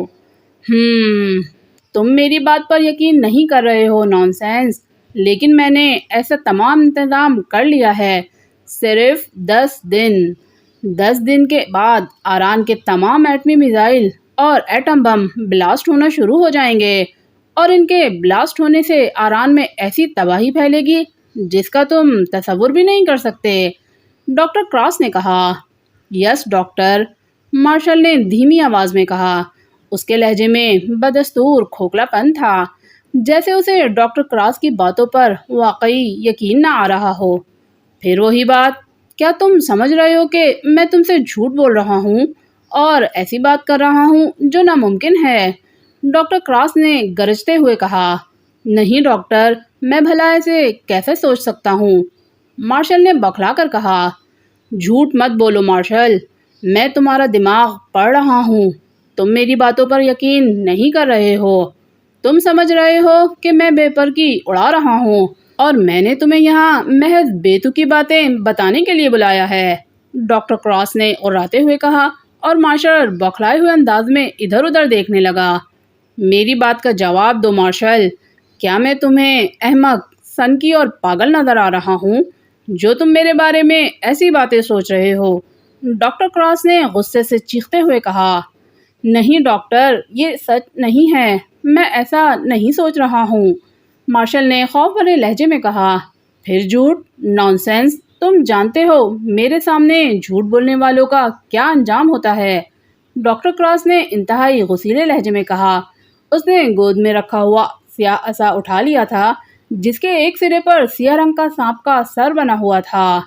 میں سچ کہہ رہا ہوں ڈاکٹر، میں تو بس اس بات پر حیران ہو رہا ہوں کہ آخر ایران کے ایٹم بم اور ایٹمی میزائل ایک ساتھ خود بخود کیسے تباہ ہوں گے، مارشل نے کہا۔ تم میری پراسرار طاقتوں کے بارے میں کچھ نہیں جانتے مارشل، ورنہ ایسی باتیں نہیں کرتے۔ بہرحال میں تمہیں بتا دیتا ہوں کہ میں نے ایران کی لیبارٹریز میں موجود ایٹم بم اور ایٹمی میزائلوں کو تباہ کرنے کا کیا انتظام کیا ہے۔ ان بموں اور میزائلوں کو انسان نہیں، جنات تباہ کریں گے، سمجھے تم؟ ڈاکٹر کراس نے کہا۔ جنات؟ مارشل نے چونک کر کہا۔ ہاں جنات، ڈاکٹر کراس نے کہا، اور مارشل آنکھیں پھاڑ پھاڑ کر اس کی طرف دیکھنے لگا جیسے ڈاکٹر کراس نے کوئی انہونی بات کر دی ہو۔ میں نے جناتی دنیا کے چند جنات کو اپنے قابو میں کر لیا ہے اور وہ جناتی دنیا سے نکل کر میرے معبد میں آ گئے ہیں، میں نے انہیں ایران روانہ کر دیا ہے، وہ میرے غلام ہیں اور اب وہ وہی سب کریں گے جس کا میں نے انہیں حکم دیا ہے، ڈاکٹر کراس نے کہا۔ کیا حکم دیا ہے آپ نے انہیں ڈاکٹر؟ مارشل نے اس کی جانب اس بار دلچسپی سے دیکھتے ہوئے پوچھا۔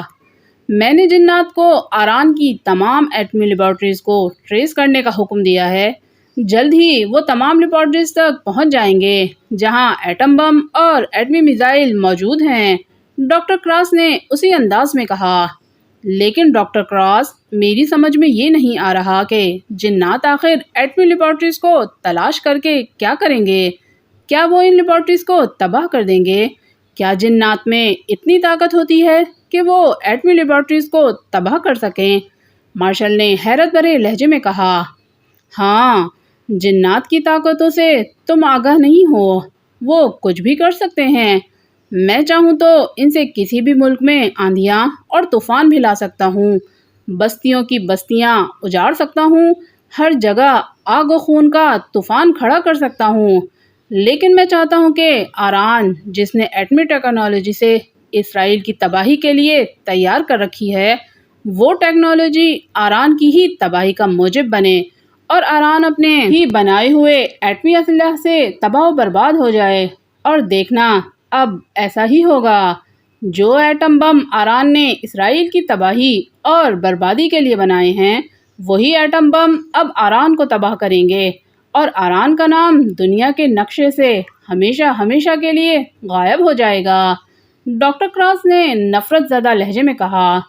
لیکن یہ سب ہوگا کیسے ڈاکٹر؟ میری سمجھ میں نہیں آ رہا کہ جنات ان لیبارٹریز میں موجود ایٹم بموں کو کیسے تباہ کریں گے۔ ایٹم بم اور میزائل جدید دور کے کمپیوٹرائز نظام سے منسلک ہوتے ہیں، جنہیں مخصوص فنکشن سے ہی چارج اور پھر فائر کیا جاتا ہے، اور اس کے لیے بھی کوڈ اور کمانڈ کی ضرورت ہوتی ہے، جو ایٹمی ٹیکنالوجی کے حامل مخصوص اعلیٰ حکام کے پاس ہوتے ہیں۔ بغیر کوڈ اور کمانڈ کے ایٹمی ٹیکنالوجی کو کسی بھی طرح سے استعمال نہیں کیا جا سکتا۔ پھر جنات بھلا اس ٹیکنالوجی کو کیسے استعمال کر سکتے ہیں؟ کیا وہ ہمارے کمپیوٹرائز نظام کو سمجھ سکتے ہیں؟ مارشل نے الجھے ہوئے لہجے میں کہا۔ میں نے جناتی دنیا کے جو جنات قابو کیے ہیں وہ انتہائی طاقتور ہیں۔ انسان کے مقابلے میں جنات کے پاس شکتیاں ہیں، وہ سائنسی نظام سے کہیں زیادہ طاقتور ہیں۔ ان کی طاقتوں کے بارے میں انسان کچھ بھی نہیں جانتا ہے۔ ان طاقتوں کے بارے میں قوم جنات یا پھر انہیں قابو کرنے والا ہی جان سکتا ہے، دوسرا کوئی نہیں۔ میں تمہیں آسان لفظوں میں سمجھاتا ہوں، شاید تب تمہیں میری باتوں پر یقین آ جائے، ڈاکٹر کراس نے کہا۔ یس ڈاکٹر، اگر آپ آسان پیرائے میں مجھے بتائیں گے تو ہو سکتا ہے کہ میں واقعی کچھ سمجھ جاؤں، مارشل نے خوشامد کرنے والے انداز میں کہا۔ جیسا کہ میں نے تمہیں بتایا ہے کہ میں نے جناتی دنیا کے چند جنات کو اپنے قابو میں کیا ہے، اور ان جنات کو میں نے آران میں ایٹمی لیبارٹریز اور ان لیبارٹریز میں کام کرنے والے سائنسدانوں کو ٹریس کرنے کا حکم دیا ہے۔ جیسے ہی مجھے یہ ساری معلومات ملیں گی کہ آران کی ایٹمی لیبارٹریز کہاں ہیں اور ان میں کام کرنے والے سائنسدان کون ہیں، تو میں تمام سائنسدانوں پر جنات مسلط کر دوں گا۔ سائنسدان جنات کے قابو میں آ کر وہی کریں گے جسے کرانے کا میں انہیں حکم دوں گا، اور جنات میرے حکم پر ہی ان سائنسدانوں کے ذریعے اپنے ایٹم بم اور ایٹمی میزائل اپنے ملک میں ہی تباہ کرنا شروع کر دیں گے۔ چونکہ تمام سائنسدان جنات کے قابو میں ہوں گے، اس لیے انہیں اس بات کا علم ہی نہیں ہوگا کہ وہ اپنے ہی بنائے ہوئے ایٹم بم اور ایٹمی میزائل اپنی تباہی میں استعمال کر رہے ہیں، ڈاکٹر کراس نے مسلسل بولتے ہوئے کہا۔ اوہ، کیا ایسا ممکن ہے؟ مارشل نے حیران ہوتے ہوئے کہا۔ ہاں، اس دنیا میں جہاں انسانوں کا وجود ہے وہاں جنات بھی موجود ہیں، اور اگر انسان دنیا کا ہر کام کر سکتے ہیں تو جنات کے لیے بھی کچھ کرنا یا کرانا مشکل نہیں ہوتا، ڈاکٹر کراس نے کہا۔ تو مارشل کی آنکھوں میں مسرت بھری چمک ابھر آئی۔ اب میں سمجھ گیا ہوں ڈاکٹر، اور آپ کی باتیں سن کر مجھے اب اس بات کا یقین ہو گیا ہے کہ آپ نے جو کچھ کہا ہے وہ درست ہے۔ ہم اپنے طور پر آران کو ہر حال میں تباہ اور برباد کرنے اور اس دنیا کے نقشے سے مٹانے کی کوششیں کر چکے ہیں، لیکن ہر بار ناکام ہی ہوئے ہیں۔ ہم نے آران کے خلاف جب بھی کوئی کارروائی کی ہے، اس کے نتائج الٹا ہمیں ہی بھگتنا پڑے ہیں۔ آران کو تباہ کرنے کے لیے ہمیں ماورائی طاقتوں کی ہی ضرورت تھی۔ وہ ماورائی طاقتیں جنات ہی کی ہو سکتی ہیں جو کسی بھی ملک کو تباہ و برباد کر سکتی ہیں۔ مارشل نے کہا، تو سمجھو اب آران کا آخری وقت آ گیا ہے۔ اب اس ملک کو تباہ و برباد ہونے سے کوئی نہیں بچا سکتا ہے۔ ڈاکٹر کراس نے کہا، اگر ایسا ہے تو پھر آپ یہ کام جنات سے ابھی کیوں نہیں کرا لیتے ڈاکٹر؟ اس کے لیے آپ مجھے 10 دن انتظار کرنے کا کیوں کہہ رہے ہیں؟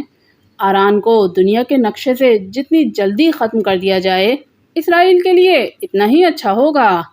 مارشل نے کہا، ہر کام اپنے وقت پر ہوتا ہے مارشل۔ اس تباہی میں جنات کا ہاتھ ضرور ہے، لیکن وہ یہ کام خود نہیں کریں گے۔ جنات صرف متعلقہ افراد کو اپنے قابو میں کریں گے، اور چونکہ انہیں مخصوص افراد کو ٹریس کرنے میں وقت لگ سکتا ہے، اس لیے یہ کام فوری نہیں ہو سکتا۔ اور میں نے ابھی جناتی دنیا کے چند جنوں کو اپنے قابو میں کیا ہے۔ میں چاہتا ہوں کہ جناتی دنیا کے تمام طاقتور جن میرے قبضے میں آ جائیں، اور ایسا تب ہوگا جب جناتی دنیا کے کسی جناتی قبیلے کا کوئی سردار میرے قابو میں آ جائے۔ جس دن جناتی قبیلے کا کوئی سردار میرے قابو میں آ گیا تو سمجھ لینا اس قبیلے کے تمام جنات میرے قابو میں ہوں گے، اور پھر ان جنات سے کچھ بھی کرا سکتا ہوں۔ میرے حکم پر جنات آران تو کیا، پوری دنیا کے مسلم ممالک کو تباہ و برباد کر سکتے ہیں۔ اور ابھی میں نے جنات کو ان افراد کی تلاش کے لیے بھیجا ہے جو ایٹمی پروگرامز پر کام کر رہے ہیں۔ جنات ان افراد کو اپنے قابو میں کریں گے، اور جب تمام جنات اپنے مقاصد میں کامیاب ہو جائیں گے تو وہ اس کی مجھے اطلاع دیں گے۔ پھر میں انہیں ہدایات جاری کروں گا کہ ان افراد کے دماغوں کو قابو میں رکھ کر کیا کرنا ہے۔ بظاہر یہ کام آسان معلوم ہوتا ہے، لیکن جب تک مرحلے وار یہ کام نہ کیے جائیں اس وقت تک ہم اپنا ہدف حاصل نہیں کر سکیں گے۔ اور میں نے اپنا یہ ہدف 10 دن کے اندر اندر پورا کرنے کا فیصلہ کیا تھا۔ مجھے اس بات کا بھی خدشہ ہے کہ جنات عین وقت پر مجھے دھوکہ نہ دے جائیں۔ وہ چونکہ آگ کی بنی ہوئی مخلوق ہیں، اس لیے ان پر مکمل اعتماد نہیں کیا جا سکتا۔ وہ کب اپنا ارادہ بدل دیں اور میرا کام کرنے سے بھی انکار کر دیں، اس کے لیے میں خصوصی عمل کر رہا ہوں تاکہ میرے قبضے میں جو جنات ہیں میں ان کے قبیلے کے سردار کو بھی اپنے قابو میں کر لوں۔ سردار جن میرے قابو میں ہوگا تو پھر جنات میرا کوئی بھی حکم ٹالنے کا سوچ بھی نہیں سکیں گے۔ ڈاکٹر کراس نے کہا، اوہ تو یہ بات ہے۔ آپ کے کہنے کا مطلب ہے کہ جب تک آپ جنات کے قبیلے کے سردار کو اپنے قابو میں نہیں کر لیتے اس وقت تک آران کی تباہی کنفرم نہیں ہے۔ مارشل نے کہا، ہاں اب سمجھے ہو تم میری بات۔ ڈاکٹر کراس نے کہا، تو کیا آپ کو یقین ہے کہ آپ ان 10 دنوں میں جنات کے قبیلے کے سردار جن کو بھی اپنے قابو میں کر لیں گے؟ مارشل نے پوچھا۔ ہاں، میں نے اسے قابو کرنے کے تمام انتظام مکمل کر لیے ہیں۔ اب بس مجھے 9 روزہ ایک جاپ کرنا ہے، پھر جنات کے قبیلے کا سردار میری مٹھی میں ہوگا اور میں ہر سیاہ و سفید کا مالک بن جاؤں گا۔ ڈاکٹر کراس نے پرغرور لہجے میں کہا، ٹھیک ہے ڈاکٹر، اب ساری بات میری سمجھ میں آ گئی ہے، اور یہ سن کر مجھے بے حد مسرت ہو رہی ہے کہ اگلے 10 دن میں آران کا نام و نشان ہمیشہ کے لیے اس دنیا سے غائب ہو جائے گا۔ اس سے بڑی خوشی کی بات شاید ہی اسرائیلیوں کے لیے کوئی اور ہو۔ مارشل نے کہا، ہاں لیکن ابھی یہ بات سیکرٹ رکھنی ہے۔ ابھی اس کے لیے مجھے بہت سے کام کرنے ہیں۔ میں نہیں چاہتا کہ میرے کام پورے ہونے سے پہلے ہر کسی کو یہ معلوم ہو جائے کہ ہم آران کو تباہ کرنے کی کیا منصوبہ بندی کر رہے ہیں۔ ڈاکٹر کراس نے کہا، میں سمجھ گیا ہوں ڈاکٹر، آپ بے فکر رہیں، یہ بات میرے اور آپ کے درمیان ہی رہے گی، میں کسی کو کچھ نہیں بتاؤں گا۔ مارشل نے کہا، ٹھیک ہے، تمہیں ایک کام کرنا ہے جس کے لیے میں نے تمہیں خصوصی طور پر یہاں بلایا ہے۔ ڈاکٹر کراس نے کہا، حکم ڈاکٹر۔ مارشل نے مؤدبانہ لہجے میں کہا، کیا تم مجھے کچھ ایسی ڈیوائسز لا کر دے سکتے ہو جو صرف ایک ریموٹ کنٹرول سسٹم پر کام کرتی ہوں؟ ڈاکٹر کراس نے کہا، ایک کنٹرول پر کام کرنے والی ڈیوائسز؟ میں سمجھا نہیں۔ مارشل نے اور زیادہ حیرت بھرے لہجے میں کہا، نان سینس ہو تم، جو میری بات بھی نہیں سمجھتے۔ جنات کے ذریعے میں نے آرانی ایٹمی سائنسدانوں کو قابو کرنا ہے، اور میں بتا چکا ہوں کہ یہ جن عین وقت پر مجھے دھوکہ بھی دے سکتے ہیں۔ ابھی وقت ہے، میں ان کے ذریعے ایسے بہت سے کام لے سکتا ہوں۔ اس لیے میں چاہتا ہوں کہ اگر میں جنات کے ذریعے متعلقہ سائنسدانوں تک ایسی ڈیوائسز پہنچا دوں جو ایک ریموٹ کنٹرول سے کام کرتی ہوں، تو جنات آرانی سائنسدانوں کے دماغوں پر قبضہ کر کے ان کے ذریعے وہ تمام ڈیوائسز لیبارٹریز میں موجود ایٹم بموں اور ایٹمی میزائلوں کے ساتھ لگا دیں گے۔ اگر عین موقع پر جنات نے میرا ساتھ دینے سے انکار کیا تو ہمارے پاس آران کو تباہ کرنے کا متبادل طریقہ بھی موجود ہوگا۔ ہم ریموٹ کنٹرول سے ڈیوائسز کو چارج کر دیں گے جس سے ایٹمی اسلحہ بلاسٹ ہو جائے گا، اور اس طرح ہم اپنا ہدف آسانی سے حاصل کر لیں گے۔ ڈاکٹر کراس نے کہا، اوہ، یہ بات تو بے حد اہمیت کی حامل ہے ڈاکٹر۔ اگر جنات آپ کا کام نہ کر سکے تو ہم واقعی اپنے ہاتھوں سے آران کو تباہ و برباد کر سکتے ہیں۔ Good show, really good show. Martial نے شیطانی دماغ کے مالک ڈاکٹر کراس کی بات پر خوشی کا اظہار کرتے ہوئے کہا، میرا تم سے وعدہ ہے مارشل، آج سے ٹھیک 10 دن کے بعد آران کا کوئی باسی اگلا سورج نہیں دیکھے گا، بلکہ دن نکلتے ہی آران کا وجود دنیا کے نقشے سے ہمیشہ ہمیشہ کے لیے غائب ہو چکا ہوگا، ہر صورت میں اور ہر حال میں۔ ڈاکٹر کراس نے کہا، ضرور، آپ نے کہہ دیا ہے تو ایسا ضرور ہوگا ڈاکٹر۔ میں جا کر فوری طور پر ایسی ڈیوائسز حاصل کرنے کی کوشش کرتا ہوں جو ایک وقت میں اور ایک ہی ریموٹ سے کام کرتی ہوں، اور جب بھی اس ریموٹ کا بٹن پریس کیا جائے تو تمام ڈیوائسز ایک ساتھ بلاسٹ ہو جائیں، اور ان ڈیوائسز کے بلاسٹ ہوتے ہی آران کی ایٹمی لیبارٹریز پر قیامت ٹوٹ پڑے۔ مارشل نے کہا، کوشش نہیں، تمہیں یہ کام ہر حال میں کرنا ہے مارشل۔ میں تمہارے سامنے ساری حقیقت رکھ چکا ہوں۔ جنات سے جتنی جلدی یہ کام کرا لیا جائے ہمارے حق میں اتنا ہی اچھا ہوگا۔ دیر ہونے کی صورت میں ہمارے ہاتھوں سے یہ اہم وقت نکل گیا تو پھر یہ کام مشکل ہی نہیں ناممکن ہو جائے گا۔ ڈاکٹر کراس نے کہا، آپ بے فکر رہیں ڈاکٹر، بس مجھے 2 دن دے دیں، میں آپ کو ایسی ڈیوائسز لا کر دے دوں گا جن کا کنٹرول ایک ہی ریموٹ میں ہوگا، اور ان ڈیوائسز سے ایٹم بموں اور میزائلوں کو آسانی سے بلاسٹ کیا جا سکے گا۔ مارشل نے کہا، شاباش، اب تم جا سکتے ہو، میں تمہارا انتظار کروں گا۔ اور سنو، مجھے چونکہ 9 روزہ جاب کرنا ہے، اس لیے ہو سکتا ہے کہ مجھ سے رابطہ نہ ہو سکے۔ تم ڈیوائسز لا کر میرے نائب ڈاکٹر ریمنڈ کو دے دینا، وہ تمام چیزیں مجھ تک پہنچا دے گا، اور میں جنات کو بلا کر وہ ڈیوائسز آران بھیج دوں گا۔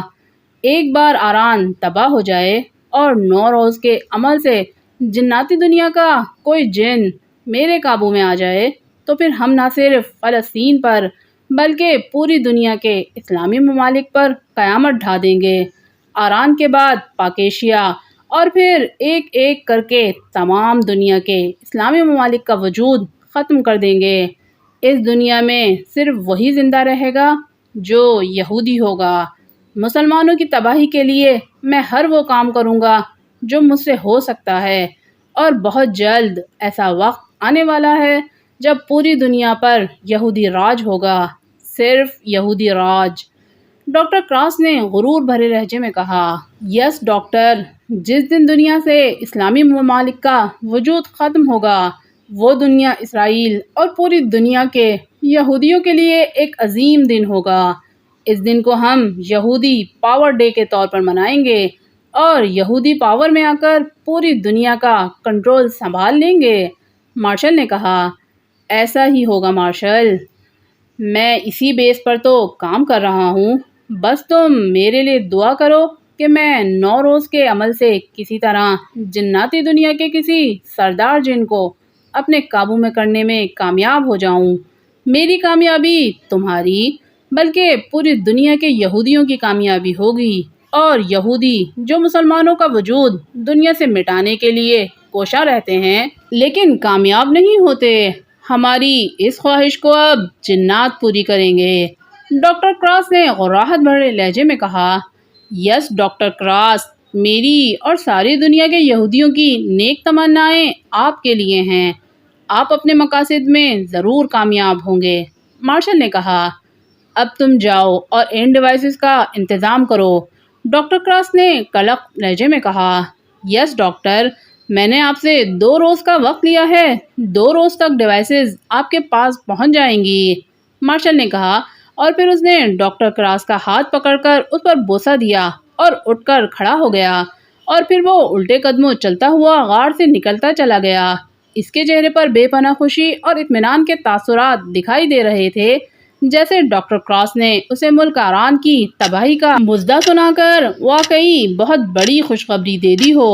عمران اسٹور سے سیاہ رنگ کی 2 لکڑیاں اور سیاہ رنگ کا ایک تختہ لے آیا تھا۔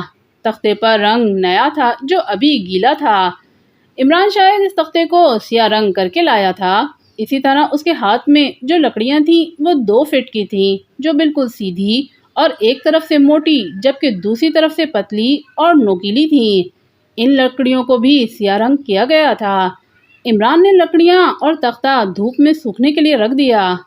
یہ سب کیا ہے ماسٹر؟ تختے اور لکڑیوں کو تم نے سیاہ رنگ کیوں کیا ہے؟ جوانا نے حیران ہو کر کہا۔ جوزف کے چہرے پر بھی حیرت دکھائی دے رہی تھی، جیسے اسے ابھی تک سمجھ نہ آ رہا ہو کہ عمران اس سے کیا کرانا چاہتا ہے۔ ان سیاہ لکڑیوں سے سیاہ تختے پر لکھ کر جوزف اپنی بات ثابت کر سکتا ہے کہ خط میں لکھی ہوئی تحریر جناتی ہے یا انسانی۔ عمران نے سنجیدگی سے کہا، لیکن کیسے باس؟ میں بھی تو اس تختے اور لکڑیوں کو دیکھ کر حیران ہو رہا ہوں۔ جوزف نے کہا، افریقہ کے مارگی قبیلے پر مارگی دیوی حکمرانی کرتی تھی۔ اس کا تعلق قوم جنات سے تھا۔ وہ کبھی قبیلے والوں کے سامنے نہیں آتی تھی۔ وہ اپنے احکامات قبیلے والوں کو خشک پتوں اور درختوں کی چھالوں پر لکھ کر دیتی تھی، جسے قبیلے کا سردار پڑھ کر قبیلے والوں کو سناتا تھا۔ اس قبیلے کے چند شر پسند وحشی اس حقیقت کو تسلیم نہیں کرتے تھے کہ جو تحریر انہیں بھیجی گئی ہے وہ جن زادی مارگی دیوی کی ہے، اس لیے وہ مارگی دیوی کی باتوں کو رد کر دیتے تھے۔ مارگی دیوی کو جب اس بات کا علم ہوا کہ قبیلے کے کچھ وحشی اس کی تحریر پر یقین نہیں کرتے، تو اس نے قبیلے کے سردار کو ان وحشیوں کو یقین دلانے کا ایک طریقہ بتایا تھا کہ وہ سیاہ تختے پر سیاہ اور نوکیلی لکڑی سے درختوں کے پتے اور چھالے پر لکھی گئی اس تحریر کی نقل کرے۔ سردار نے جب مارگی دیوی کی تحریر کی سیاہ لکڑیوں کی نوک سے سیاہ تختے پر نقل کرنا شروع کی تو سیاہ تختہ یکلخت سفید ہو گیا۔ تختے پر صرف وہی الفاظ سیاہ رنگ کے موجود رہ گئے تھے جو سردار نے سیاہ لکڑی سے تحریر کیے تھے۔ یہ پروسیس بالکل ایسا ہی تھا جیسے آج کے زمانے میں کتب کی پرنٹنگ کے لیے تحریر کو لیجیریٹ پلیٹ پر اتارا جاتا ہے۔ روشنی دینے سے پلیٹ پر صرف سیاہ الفاظ ابھرتے ہیں، باقی پلیٹ پر لگا سارا کیمیکل صاف ہو جاتا ہے۔ پھر اس پلیٹ کو پریس مشین میں لگا کر کتب کی پرنٹنگ لی جاتی ہے۔ عمران نے کہا تو جوزف بے اختیار اچھل پڑا۔ اوہ، تمہارا مطلب ہے کہ میں مارگی دیوی کے طریقے سے اس خط کی نقل اس تختے پر تحریر کروں؟ اگر یہ خط جناتی دنیا کے کسی جن کا لکھا ہوا ہوگا تو تختہ سفید ہو جائے گا اور اس پر صرف تحریر کے سیاہ الفاظ باقی رہ جائیں گے۔ جوزف نے کہا، ہاں، تختے پر تحریر کرتے ہوئے تمہیں ایک ایک لفظ کو زبان سے بھی ادا کرنا ہوگا۔ جب تک تم تختے پر خط کی ساری تحریر نقل نہیں کرو گے اس وقت تک تختے پر کوئی تحریر نظر نہیں آئے گی، لیکن جیسے ہی تحریر مکمل ہوگی اسی لمحے تختے کی سیاہی غائب ہو جائے گی اور تختہ سفید ہو جائے گا۔ اس پر صرف وہی تحریر باقی رہے گی جس کی تم نے نقل کی ہوگی۔ عمران نے کہا، اوہ، یہ طریقہ تو میں بھی جانتا ہوں، لیکن اس کے لیے تو مقدس تختے اور مقدس قلموں کی ضرورت ہوتی ہے۔ جوزف نے کہا، میں نے تمہارے لیے یہ مقدس تختہ اور مقدس قلمیں بنا دی ہیں۔ سفید اور بے داغ لکڑیوں سے بنا ہوا یہ تختہ اور قلمیں میں نے خود کاٹ کر لایا ہوں، اور ان کا حجم اور سائز بھی اتنا ہی ہے جتنا مارگی دیوی کے پیغام کی حقیقت دکھانے کے لیے قبیلے کے سردار استعمال کرتا تھا۔ تختہ چیڑ کی درخت کا ہے جبکہ قلمیں انار کے درخت کی بنی ہوئی ہیں۔ تختے اور چھڑیوں کو سیاہ کرنے کے لیے میں نے کیلے کے درخت کی خشک پتوں کو جلا کر ان کی راکھ بنائی تھی، اور پھر میں نے راکھ میں لیمبو کا عرق ملا کر اس کا لیپ بنایا تھا، جسے میں نے تختے اور لکڑیوں کو سیاہ کرنے کے لیے استعمال کیا تھا۔ عمران نے کہا تو جوزف آنکھیں پھاڑ پھاڑ کر عمران کی طرف دیکھنے لگا، جیسے عمران انسان نہیں بلکہ کسی دوسری دنیا کی مخلوق ہو۔ تمہیں مارگی دیوی کا یہ خفیہ اور مقدس راز کیسے معلوم ہوا ہے باس؟ اس راز سے تو میں بھی واقف نہیں تھا۔ میں یہ تو جانتا تھا کہ فادر جوشوا کو بعض تحریریں پیغام جنات کی دنیا سے ملتے تھے، اور وہ ان پیغامات کی حقیقت جاننے کے لیے مقدس سیاہ تختے اور مقدس سیاہ لکڑیوں کی نوکیلی قلموں کا استعمال کرتے تھے، لیکن انہوں نے مجھے یہ کبھی نہیں بتایا تھا کہ مقدس سیاہ تختہ اور مقدس کلمے بنانے کے لیے وہ کون سی چیزیں استعمال کرتے تھے، اور تم یہ سب کچھ جانتے ہو۔ یہ جان کر مجھے واقعی بے حد حیرت ہو رہی ہے، اور مجھے ایسا لگ رہا ہے جیسے فادر جوشوا کی روح تمہارے جسم میں حلو کر گئی ہے۔ جوزف نے کہا تو عمران بے اختیار مسکرا دیا۔ فادر جوشوا کی روح مجھ میں نہیں سمائی ہے، میرا چونکہ بار بار ماورائی دنیا سے واسطہ پڑتا رہتا ہے، اس لیے میں نے فارغ اوقات میں قدیم دور کی کتابوں کا مطالعہ کرنا شروع کر دیا ہے۔ چند روز قبل میں اتفاق سے مارگی دیوی پر لکھی گئی ایک قدیم کتاب پڑھ رہا تھا، یہ ترکیب مجھے اسی کتاب سے ملی تھی۔ عمران نے جواب دیا، پھر بھی باس، ماورائی دنیا کے بارے میں جو معلومات تمہارے پاس ہیں اس کے مقابلے میں کچھ نہیں جانتا۔ جوزف نے کہا، اچھا چھوڑو اور اب آگے آؤ۔ سیاہ لکڑیوں کی قلموں اور تختوں کا رنگ خشک ہونے سے پہلے تمہیں اس خط پر تحریر لکھنی ہے۔ اگر تختے یا قلموں کا رنگ خشک ہو گیا تو مجھے انہیں بنانے کے لیے پھر محنت کرنی پڑے گی۔ عمران نے کہا تو جوزف آگے بڑھ آیا۔ عمران نے دونوں لکڑیوں کی قلمیں اسے تھما دیں۔ تختے پر تحریر کرنے کے لیے تمہیں دونوں قلمیں ایک ساتھ استعمال کرنی ہیں۔ تم دونوں ہاتھوں سے خط کے الفاظ تختے پر تحریر کرو گے۔ عمران نے کہا تو جوزف نے اس بات میں سر ہلا دیا۔ پھر جوانا خط لے کر تختے کے پیچھے کھڑا ہو گیا۔ اس نے خط جوزف کے سامنے کر دیا۔ جوزف خط کی تحریر کو بلند آواز میں پڑھتے ہوئے سیاہ قلموں سے ایک ساتھ تختے پر لکھنا شروع ہو گیا۔ گو کہ دونوں ہاتھوں سے لکھنا بے حد مشکل تھا، لیکن وہ جوزف ہی کیا جو کسی مشکل سے گھبرا جائے۔ شروع میں اسے دونوں ہاتھوں سے ایک ساتھ لکھنے میں مسئلہ ہوا تھا، لیکن جیسے جیسے اس کا ہاتھ چلنا شروع ہوا وہ رکے بغیر لکھتا چلا گیا۔ کچھ ہی دیر میں وہ خط کی پوری تحریر تختے پر اتار چکا تھا۔ چونکہ لکڑیوں کی قلموں اور تختے کی سیاہی ابھی گیلی تھی، اس لیے تختے پر حروف ابھرتے ہوئے دکھائی دے رہے تھے۔ گڈ شو، اب تختے سے پیچھے ہٹ جاؤ، چند لمحے اس پر دھوپ پڑنے دو، پھر دیکھو کیا ہوتا ہے۔ عمران نے کہا تو جوزف اور جوانا تختے سے پیچھے ہٹ گئے۔ ان تینوں کی نظریں تختے پر جمی ہوئی تھیں۔ تختے کا رنگ دھوپ میں چمک رہا تھا۔ کچھ دیر بعد اچانک تختہ سفید ہونا شروع ہو گیا، جیسے دھوپ سے تختے کا سیاہ رنگ اڑتا جا رہا ہو، اور پھر یہ دیکھ کر نہ صرف جوانا اور جوزف بلکہ عمران کی آنکھیں بھی پھیلتی چلی گئیں کہ تختہ تو سفید ہو رہا تھا، لیکن جوزف نے قلموں سے جو تختے پر تحریر کیا تھا وہ تختے پر مزید ابھر کر سامنے آنا شروع ہو گیا تھا۔ کچھ ہی دیر میں تختہ مکمل طور پر سفید ہو گیا۔ اس پر صرف جوزف کی لکھی ہوئی تحریر ہی دکھائی دے رہی تھی جو سیاہ رنگ کی تھی۔ اوہ مائی گاڈ، تختے پر صرف سیاہ حروف ہی باقی رہ گئے ہیں، باقی سارا تختہ سفید ہو گیا ہے۔ جوانا نے آنکھیں پھاڑتے ہوئے کہا، ہاں اب تمہیں یقین ہو جانا چاہیے کہ میں نے غلط نہیں کہا تھا، یہ لکھائی انسانی ہاتھ کی نہیں ہے۔ جوزف نے کہا، اس کا تو مجھے بھی یقین ہو گیا ہے کہ یہ خط مجھے جناتی دنیا کے کسی جن نے لکھا ہے، لیکن میری سمجھ میں یہ نہیں آ رہا کہ پیغام دینے کے لیے جن نے مجھے تحریر لکھ کر کیوں دی ہے۔ اس نے میرا اور میری والدہ کا نام لیا تھا تو وہ میرے سامنے بھی آ سکتا تھا، یا پھر زبان سے ہی یہ سب کچھ بتا سکتا تھا، پھر اس نے ایسا کیوں کیا؟ عمران نے حیرت بھرے لہجے میں کہا، وہاں آپ اکیلے نہیں تھے باس، آپ نے بتایا ہے کہ وہاں آپ کے ساتھ بے شمار لوگ موجود تھے۔ زیادہ انسانوں کی موجودگی میں جنات کبھی ظاہر نہیں ہوتے، جوزف نے کہا، لیکن میں ان سب افراد سے کافی فاصلے پر تھا۔ عمران نے کہا، ہو سکتا ہے کہ اس جن کو اتنی اجازت نہ ہو کہ وہ آپ کے سامنے آئے اور آپ سے بات کر سکے۔ جوزف نے سوچتے ہوئے کہا، کیا مطلب؟ کیا تم یہ کہنا چاہتے ہو کہ خط کسی اور جن نے لکھا ہے اور پہنچایا کسی اور جن نے؟ جوانہ نے چونک کر کہا، ہاں۔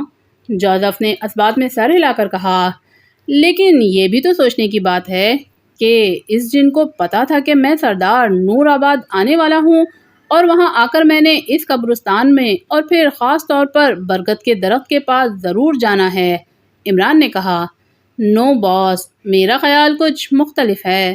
جوزف نے کہا، تمہیں اپنا خیال پیش کرنے کی مکمل اجازت ہے کالے دیو۔ عمران نے مسکراتے ہوئے کہا، تو جواب میں جوزف کے ساتھ ساتھ جوانہ بھی مسکرا دیا۔ میرا خیال ہے کہ جنات یہ خط آپ کو پہنچانا مقصود تھا۔ جب جناتی دنیا سے ابو شہول نے آپ کو خط بھیجا تو آپ نے سردار نوروز آباد میں موجود تھے۔ خط چونکہ آپ کو پہنچانا مقصود تھا اس لیے پیغام دینے والا جن آپ کو وہاں ملا تھا، ورنہ جہاں بھی آپ موجود ہوتے وہ خط آپ کو وہیں دیتا۔ جوزف نے کہا، چلو یہ سب باتیں تو ہو گئیں، اب یہ بتاؤ کہ اس خط کا ہم کیا کریں گے؟ تمہارا کیا خیال ہے کہ مجھے جناتی دنیا میں جانا چاہیے؟ عمران نے کہا، خط میں جو صورتحال لکھی گئی ہے اسے مد نظر رکھ کر تو آپ کے لیے جناتی دنیا میں جانا بے حد ضروری ہے۔ آپ کو خط لکھنے والا آپ کا اور خاص طور پر مسلمانوں کا مخلص ہے۔ جوزف نے کہا، ہاں یہ تو ہے، لیکن اب میں جناتی دنیا میں جاؤں کیسے؟ خط میں جس ویڈیو کلپ کا اشارہ دیا گیا تھا وہ کلپ تو مجھے مل ہی نہیں رہا۔ عمران نے کہا، اس سلسلے میں آپ کی میں کوئی مدد نہیں کر سکتا باس، یہ جناتی معاملہ ہے۔ اگر یہ خبیث بدروحیں اور شیطان ذریات کا کوئی معاملہ ہوتا تو میں قدم قدم پر آپ کا ساتھ دے سکتا تھا، لیکن جناتی دنیا سے چونکہ میرا کوئی واسطہ نہیں ہے اس لیے میں آپ کی کوئی مدد نہیں کر سکتا۔ جوزف نے کہا، جانتا ہوں، لگتا ہے مجھے اس سلسلے میں شاہ صاحب سے ہی جا کر بات کرنی پڑے گی۔ یہ معاملہ مجھے بے حد خطرناک اور حساس معلوم ہو رہا ہے۔ عمران نے کہا، یس باس، ابو شہول کی یہ بات انتہائی اہمیت کی حامل ہے کہ اس دنیا کا کوئی شیطان صفت انسان جنات کو اپنے قابو میں کر کے ان کے ذریعے ایٹمی دھماکے کرا دے گا جس سے وہ اسلامی ممالک فوری طور پر تباہی کی لپیٹ میں آ جائیں گے جن کے پاس ایٹمی پاور موجود ہے۔